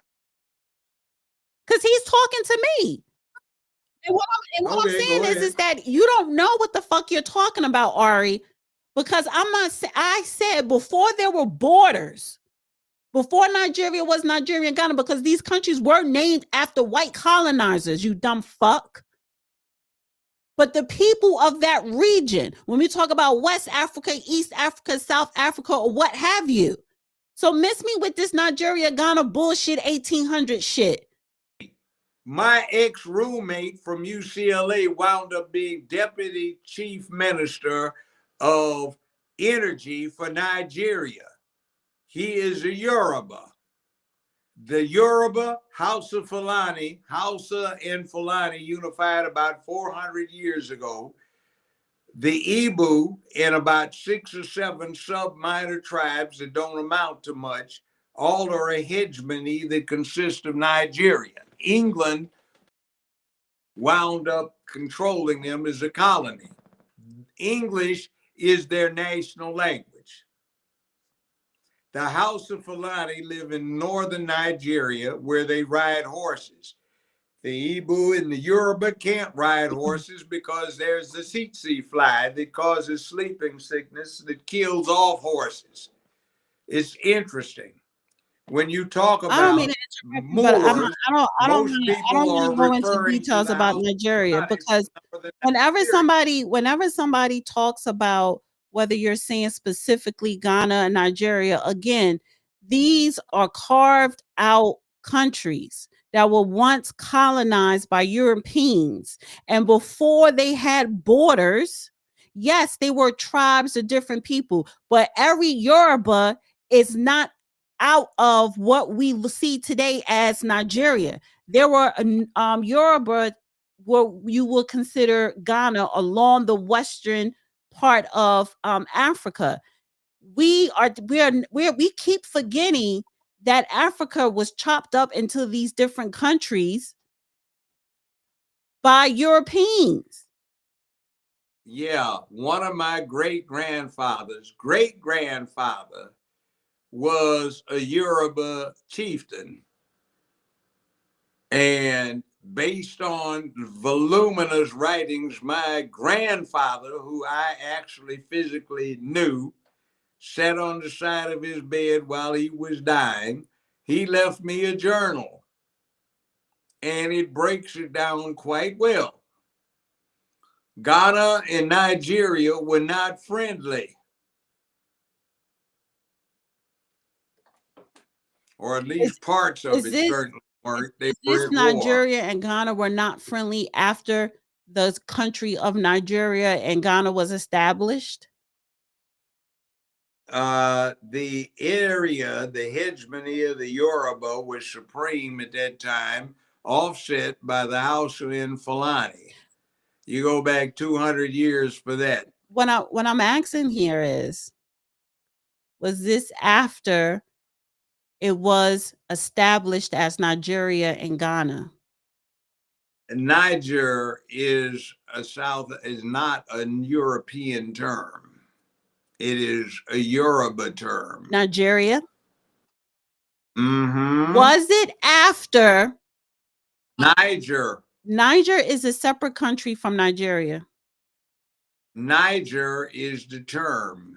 Niger is a country in Nigeria. It was a region. The Europeans used the region of Niger to refer to the specific country of Nigeria. Right now, Niger is a country in West Africa. So is Nigeria. Those are two different countries. Listen to me. Right now, Nigeria is poised to become the 4th largest country in the world.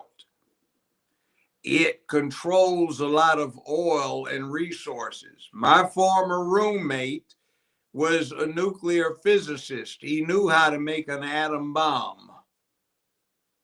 Nigeria has the capacity, the industrial infrastructure to make nukes. They just haven't. They are the largest oil producing country in OPEC right now, though sometimes when they cut back production for manipulative purposes, Saudi Arabia takes primacy. Now, that's where they are.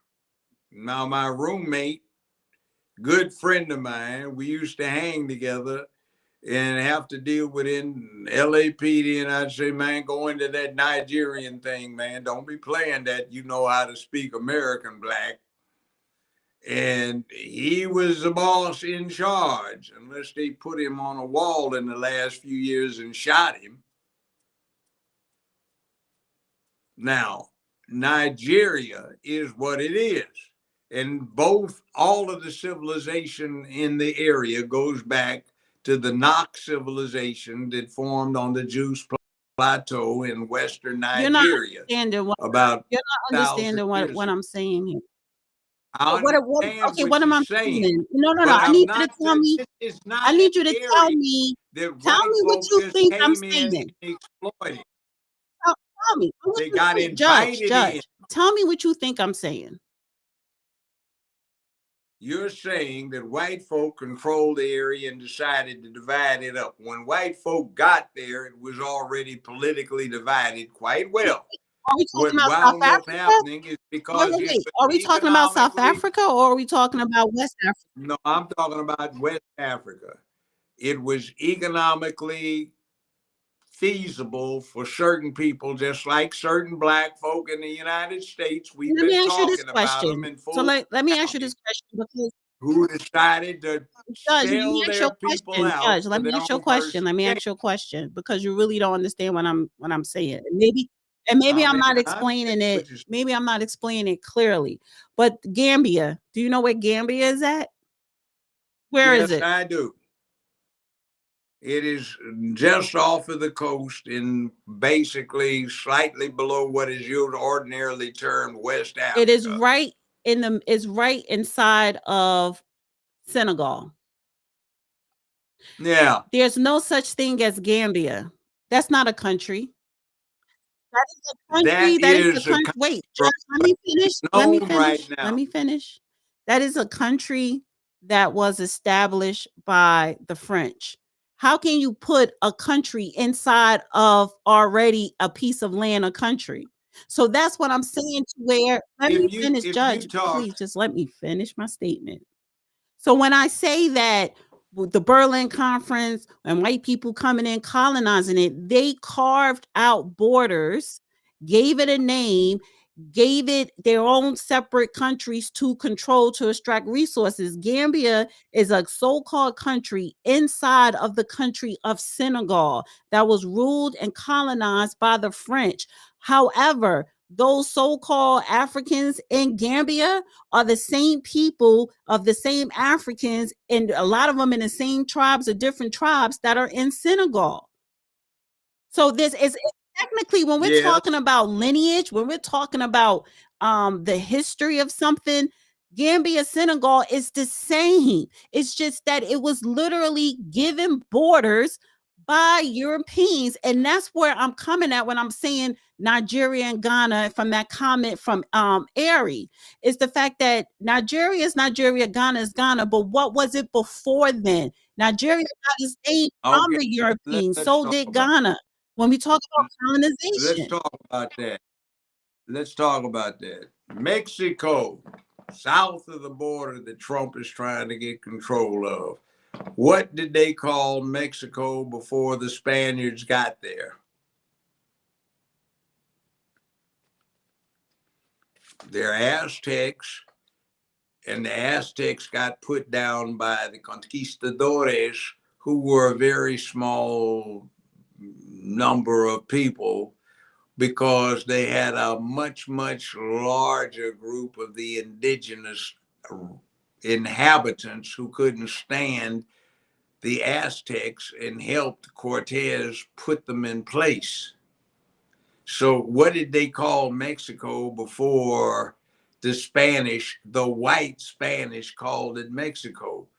What do my relatives who are Choctaw, myself, I'm a legal Choctaw, what do we call where we live now? The United States of America. Amerigo is an Italiano who did the maps. So they named this place after an Italian, Christopher Columbus. He was an Italian. But then again, you have some Vikings from Northern Europe who got here about 400 years before he did. Then you've got all of these Asians from China who came to America way, way back when in the last ice age. So what do you have? You have a bunch of immigrants. So you have people with these languages. In West Africa, in Nigeria, the official language is not Yoruba. It's not the Arabic that the House of Fulani use. It's not Igbo. It is English. so All right. So, in other words, they chose it. Our language is not one of the various and sundry Indian, Amerindian, Native American dialects. It's English. Now we're trying to switch it to Spanish too. And in Mexico, south of the border, the native language of the original or the first inhabitants is So here's certainly the thing. not This is Spanish. so right. It is So something else. all this whole conversation, This is the this whole world. conversation sprung out of the South African conversation, and I kind of Yes, please stop cutting me off, Judge. Judge, South please Africa stop. Judge, is stop. Please, only Judge. representative of Judge, about a stop, 15,000 year stop, process. Judge, You stop. migrate. We're all over the fucking place right now. And I need you to stop Well, that's interrupting me because I'm trying to bring it back to the original origins of this conversation because I want to end it so we can end the show. So you stop cutting me off and just let me say what I got to say and then you speak. So what I'm saying is this conversation started when we was talking about South Africa. Only thing I'm saying, where I'm coming from is, and I'm not trying to act like I'm some expert on the continent of Africa.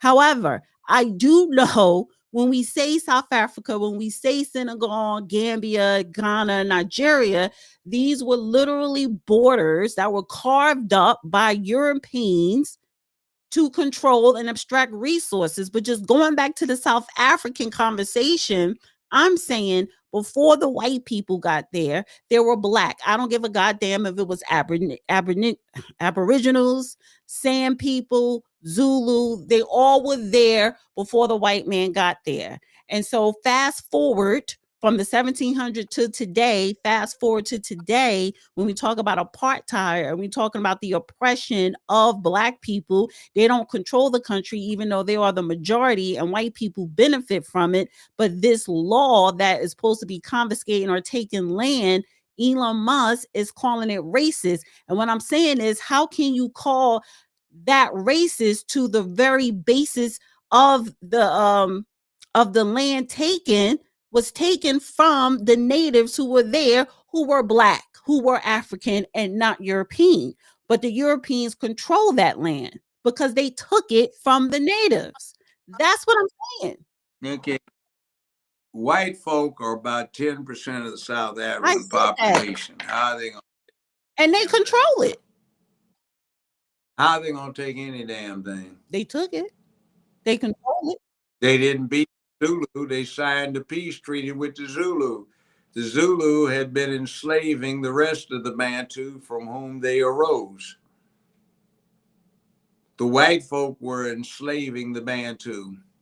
So you got Zulu, that's a spinoff through Shaka, who was a sub-chieftain, who was the illegitimate son of a high chieftain, who decided to set up his own thing. And I've talked to his great-great-great-grandson at some length about it. Do me a favor, Judge. Can you please tell these audience that you are not some damn elder? Yeah. I don't know. It depends on what you call elder. Like My saying that family, he's still our elder. What does that mean? Well, exactly. That's okay. Can you please tell these people you're not an elder? I actually have talked to these people, and I will inform you that the next king of the Zulu of Swaziland, which is their area, they operated kind of like Monte Carlo. They make a lot of money off of gambling and oil. He says you cannot do anything to set up a political unification of Africa, so perhaps you can do a cultural one. So they were contemplating a television series, some movies and other stuff using television and entertainments to get the Africans understanding what's actually happened to them by dramatizing it. So it ought to be quite fascinating. I won't reveal what we discussed, but I found it most interesting. Now, so Bill just says it means he's white.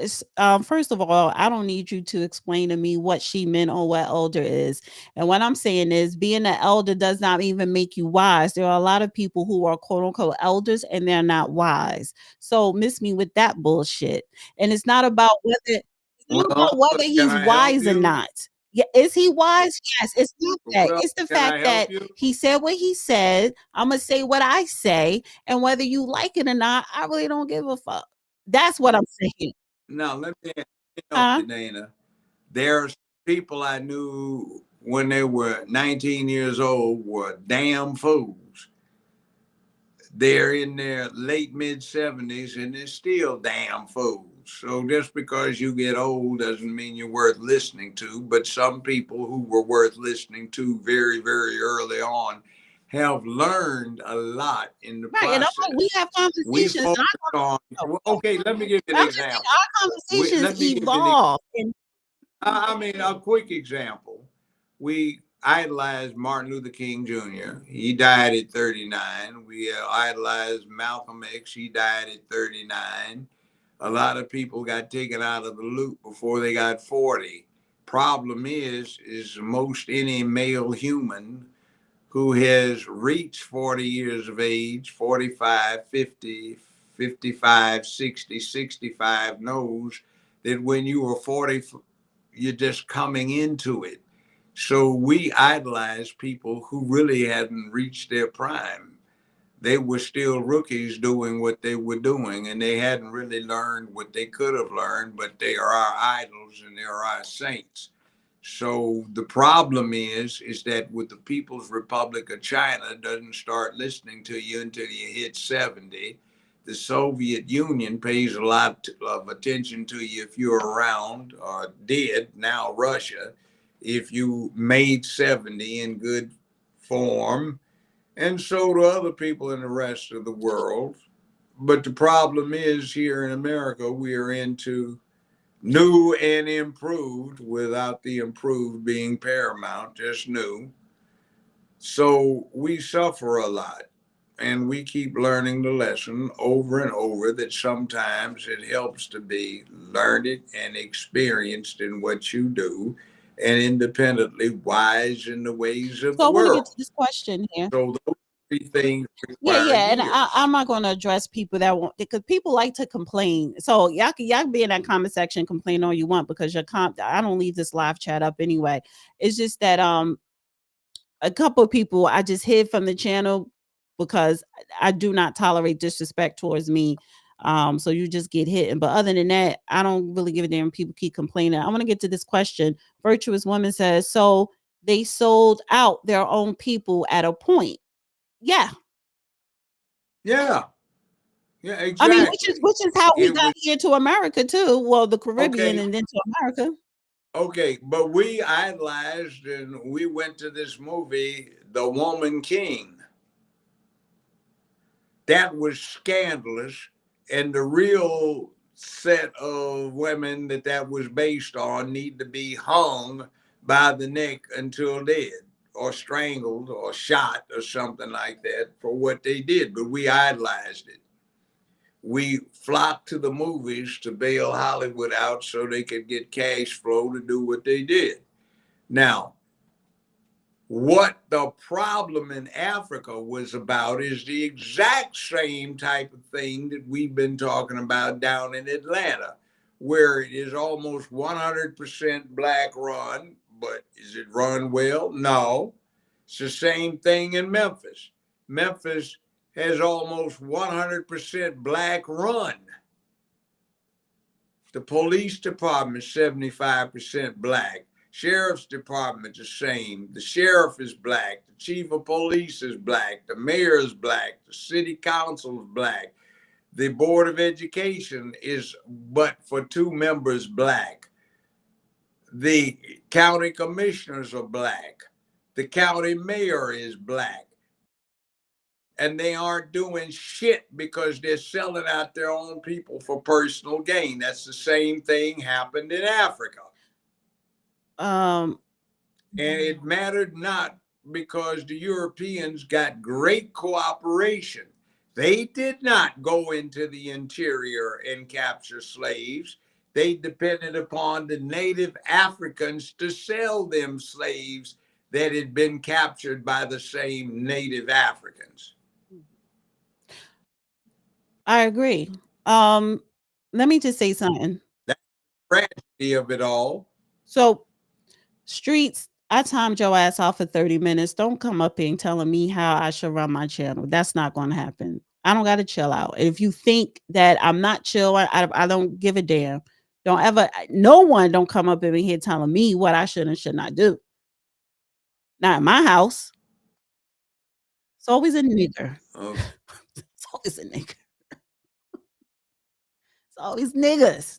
Niggas always I don't complaining. use that You word. niggas always complain. I don't care. I don't use that word. I disapprove of that Well, you word. disapprove of the ER, but sometimes you gotta call out a nigga because they're the ones that always. I I don't know you don't answer use that that. unless I I'm do. ready. But If I call somebody that I'm ready to do them some harm, they always complaining.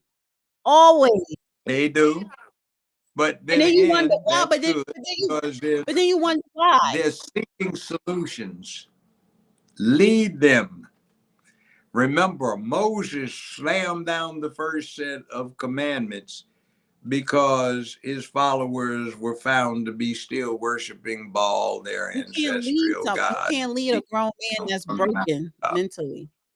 And it's just sad to say a lot of people are mentally broken because if you want to complain and complain, oh, I don't like what she said, how she said it, well, you need to do this, tell people what to do. It's like, no, shut up. How you gonna tell another grown person what to do?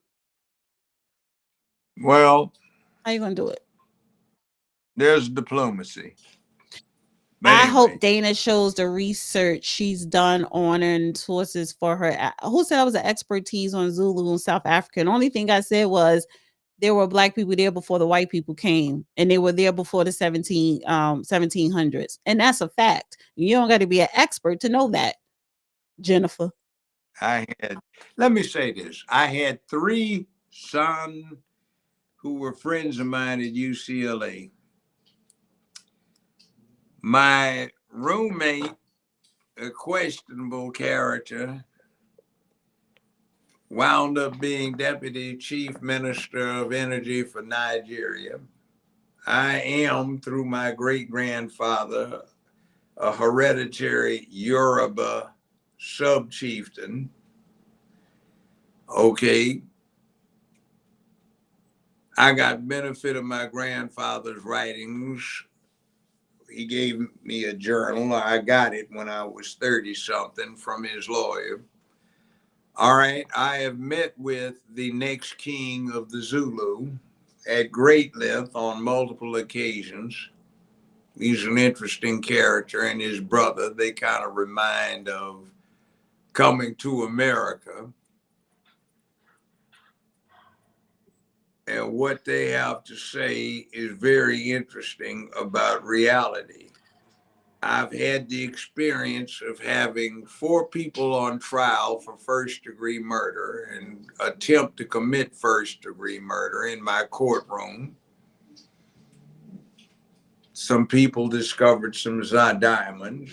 They wouldn't go along with the lowball offer for Oppenheimer De Beers. So the South Africans back in 1989 sent some assassins over, and out of the 7 Americans, they killed 4 outright, shot up the 5th one, and were getting ready to put a bullet in his head when Memphis police, who were next door responding to a domestic violence call, came. The culprits threw their guns to the ground, surrendered. We went through several weeks of trial. We broke for Sunday, since in Tennessee you cannot have court on Sunday.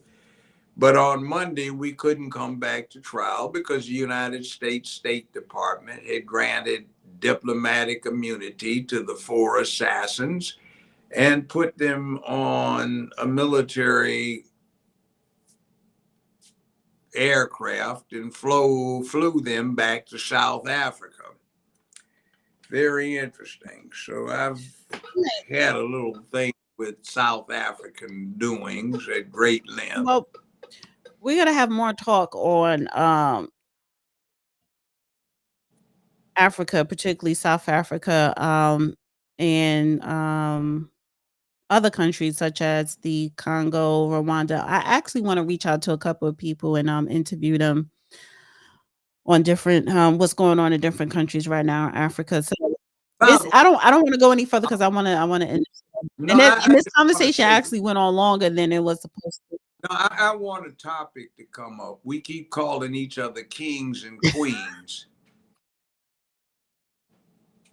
The king to be said, I hear you Americans talk about kings and queens. I'm going to give you an illustration. So here's what he did. We were in my green room, and there was a very excellent hamburger place called Tommy Burgers, not far away. So I was going to send some of my production assistants over to get us a bunch of Tommy Burgers since the king liked them, and his brother. He said, no. He told his brother, he said, call the consulate. So he had some people from the consulate go pick them up. About an hour later, they knocked on the door. They were outside laughing, talking to some of my folk. When they opened the door, well, they didn't. The king's brother opened the door. They turned around, saw who it was. They all yelled and they dropped to the ground, started banging their foreheads on the pavement. And he admonished them. They crawled in on hands and knees backwards. He put his foot on the back of one's head, smashed his nose into the ground. There was blood on my floor. And his brother said, show them what it means to be a king for real. He said, there's only one king. And whatever person on the opposite side is a queen is somebody either myself in a few years or my father chooses to make queen. So they groveled on the floor. And I said, man, the burgers are getting cold. He said, that's right. So the two that had the burgers held them up while their foreheads were still on the floor. And the king and his brother refused to touch the bags. I brought somebody in from outside to take the bags out of their hand and put them on the table. The prince kicked one of them in the behind and said, you were acting disgracefully with all of that loud laughter. Be gone.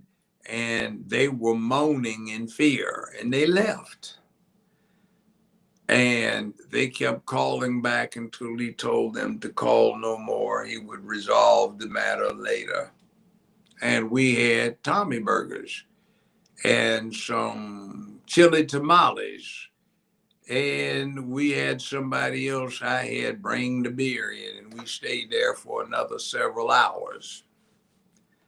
Now, that was very illustrative of what it meant to be a king.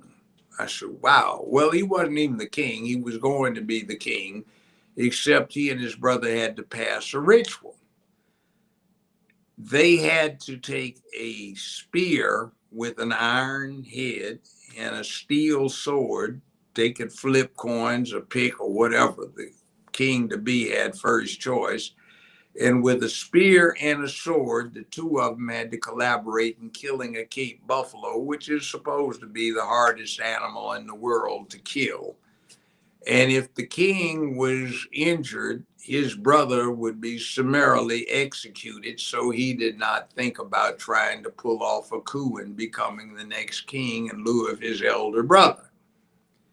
Before that, both of them were telling me about how they enjoyed killing their lions at 13 years old with a wooden spear with no iron head to it.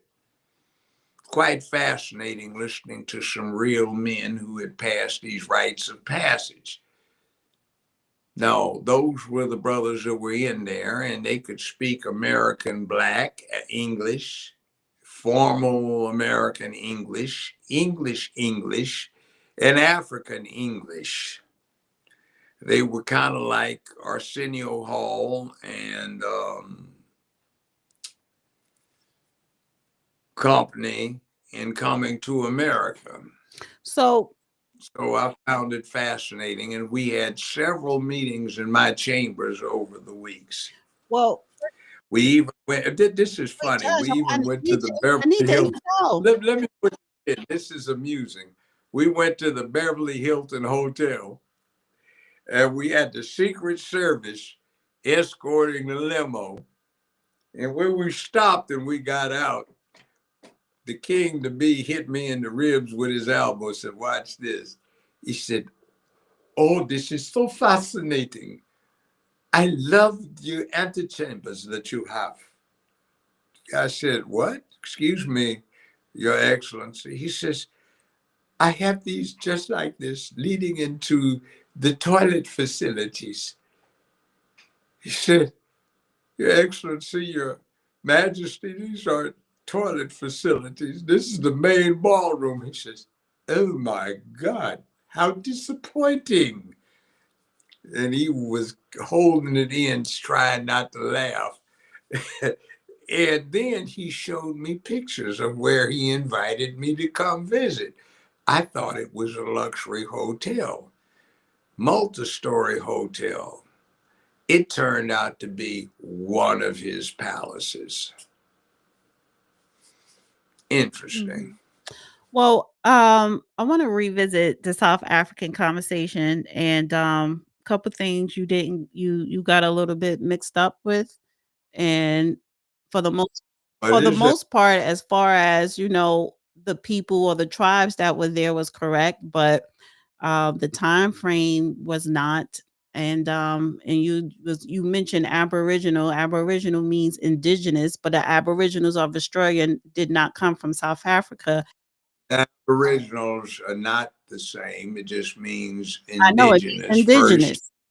You have the Aboriginals the of first Australia human and the Aboriginals of South Yeah. Africa, and the first inhabitants of South Africa was the Coetians, if I'm pronouncing it right. No, It's they probably not are. pronouncing it right. It's Khoisan. Let's cut to the No, I chase. mean, They've no. How done about let's DNA table it, Judge. Let's table it for Okay. part Well, two. I'm just going to say this. They've done DNA analysis of No, but very you early human Judge, I'm just remains. saying you are correct because the Croatians were first, and then Okay. they were decomposed by the Bantu that make up majority of South Africa's black population. So you have the San and the I'm tearing up this name, but there were different tribes. Only thing I'm saying about the South Africa conversation is before white people, they were black. And Well, put it and this in fact, and they were black, whether they were San, whether they were Cohesion, whether they were Batu, baby, Okay. that's black. That's Let's put it blackly black. Let's put it this way. That's African As black. I said, I know 1, 2, 3 San people from UCLA. It's been a long time ago. No, honey, I don't need it's no Do it's I don't have not. attitude. They are dark. Let me see, Judge, Hold because on. people think I have an attitude with you. Ain't no Okay, attitude well, with I them. know you've conceded, but let me just say this. They're dark skinned, but they do not look like your idea of what an African is supposed to look like. African people don't look Or mine.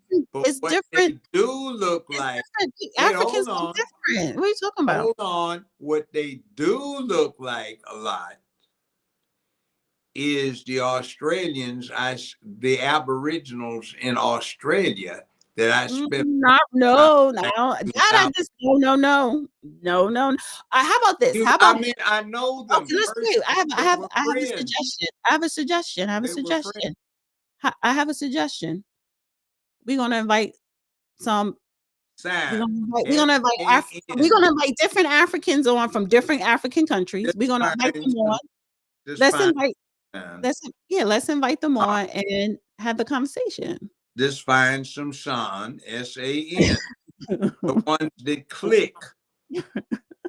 So we're fine. Yeah. So then I'll find someone that way without speaking. Right. So listen. I'll find someone from South Africa. I'll find someone from whatever country in West Africa, and I'll see if I could find someone from East Africa. But definitely, let's find a couple of people from South Africa, bring them on the show, and have a conversation. Okay. Well, it depends on who you're finding. Find somebody. I'm gonna consult with you first, but yeah, I'm just in other saying, words, that's something that we could. That's something that we could. We need San people, and we need highly placed Zulu. Yeah, no, I'm saying we could talk about it off the show, but I just think I'm just giving Sure. an idea. I think we should do a show. It could be It wouldn't pre-recorded. be bad. It might be entertaining. Right. Yeah. And we should talk about the basis for the woman king too. How putrid that was. It's Yeah. like some Jews celebrating a group of female Jews who collaborated with the Nazis to put other Jews in a prison camp so they could be exterminated. Yeah. All right. Well, good night, everybody. Listen, I want to say thank you to everybody that sent in. Oh, I'm sorry, I forgot Peter's.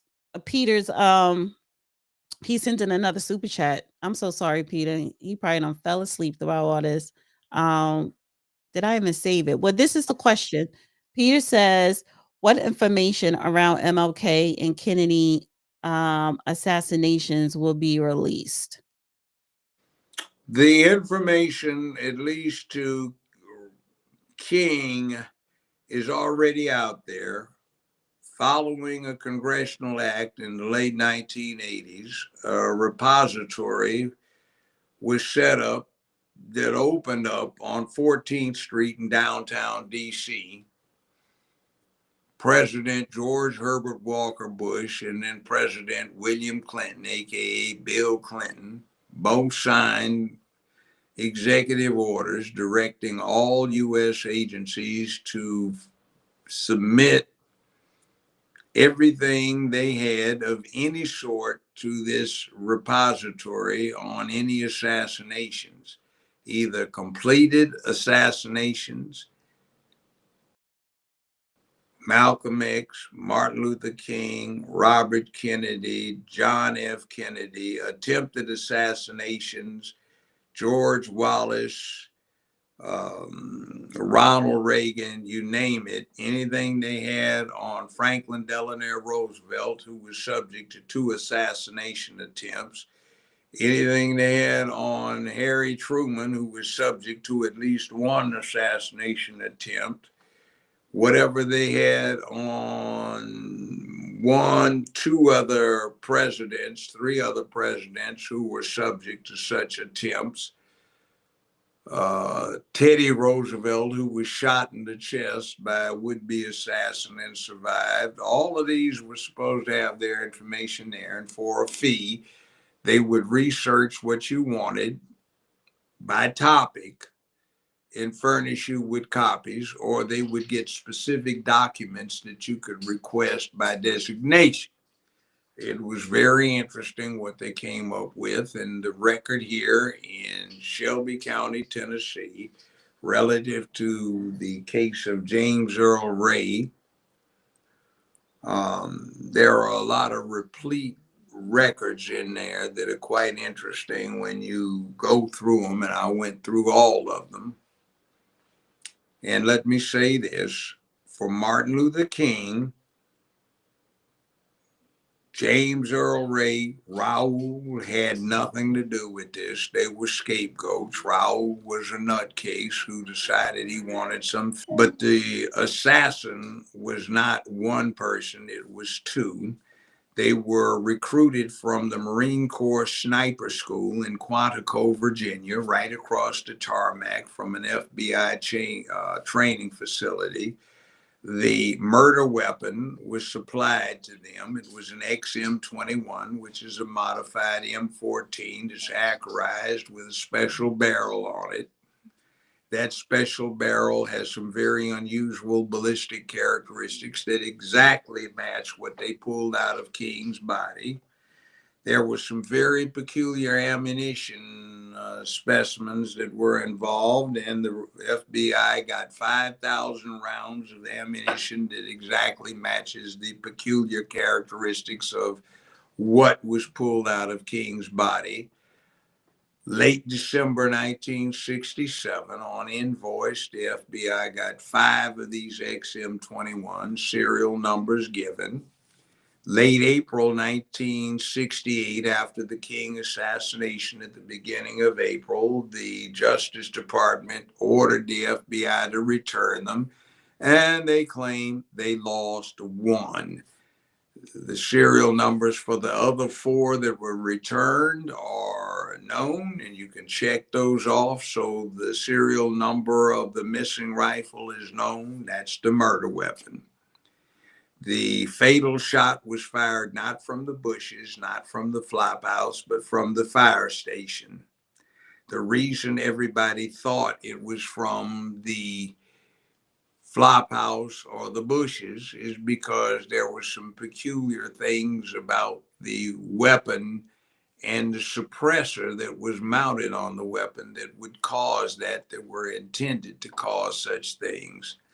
James Earl Ray was not even in Memphis on the day in question, and the homicide department of the Memphis Police Department has for the last 58 years, 57 years, since 1968, has been adamant that Ray was not the gunman. He never confessed. He repeatedly denied it, but entered a plea under what they call Al Ford versus North Carolina, which says, even if you're not guilty of the offense, you may plead guilty so long as you do so freely and voluntarily, understandingly, knowingly, advisedly, and intelligently, with the understanding it's in your best interest to do so, and the state has a reasonable factual basis upon which to proceed other than your plea of guilty. And in this case, it was the rifle, but I had the rifle retested, and the rifle is excluded as evidence as being the murder weapon. Now, that's the end of the story. And that, by the way, is all in the repository. So to finish up what Trump is doing, the repository was closed to public operation in the early part of this century, and it became a library relocated to Bethesda, Maryland. So I imagine what Trump is doing with the Kennedy assassinations, both John F. and Robert, of which I've been through a lot, the Malcolm X assassinations and the King assassinations, is simply decided to release them in block, en masse to the public without requiring that the Republic make a specific request for the information. All right. And with that, good night, everybody. Oh, I meant to put the outro screen. Let me do it. All right, back to fighting again. Anyway, it's always intriguing. All right.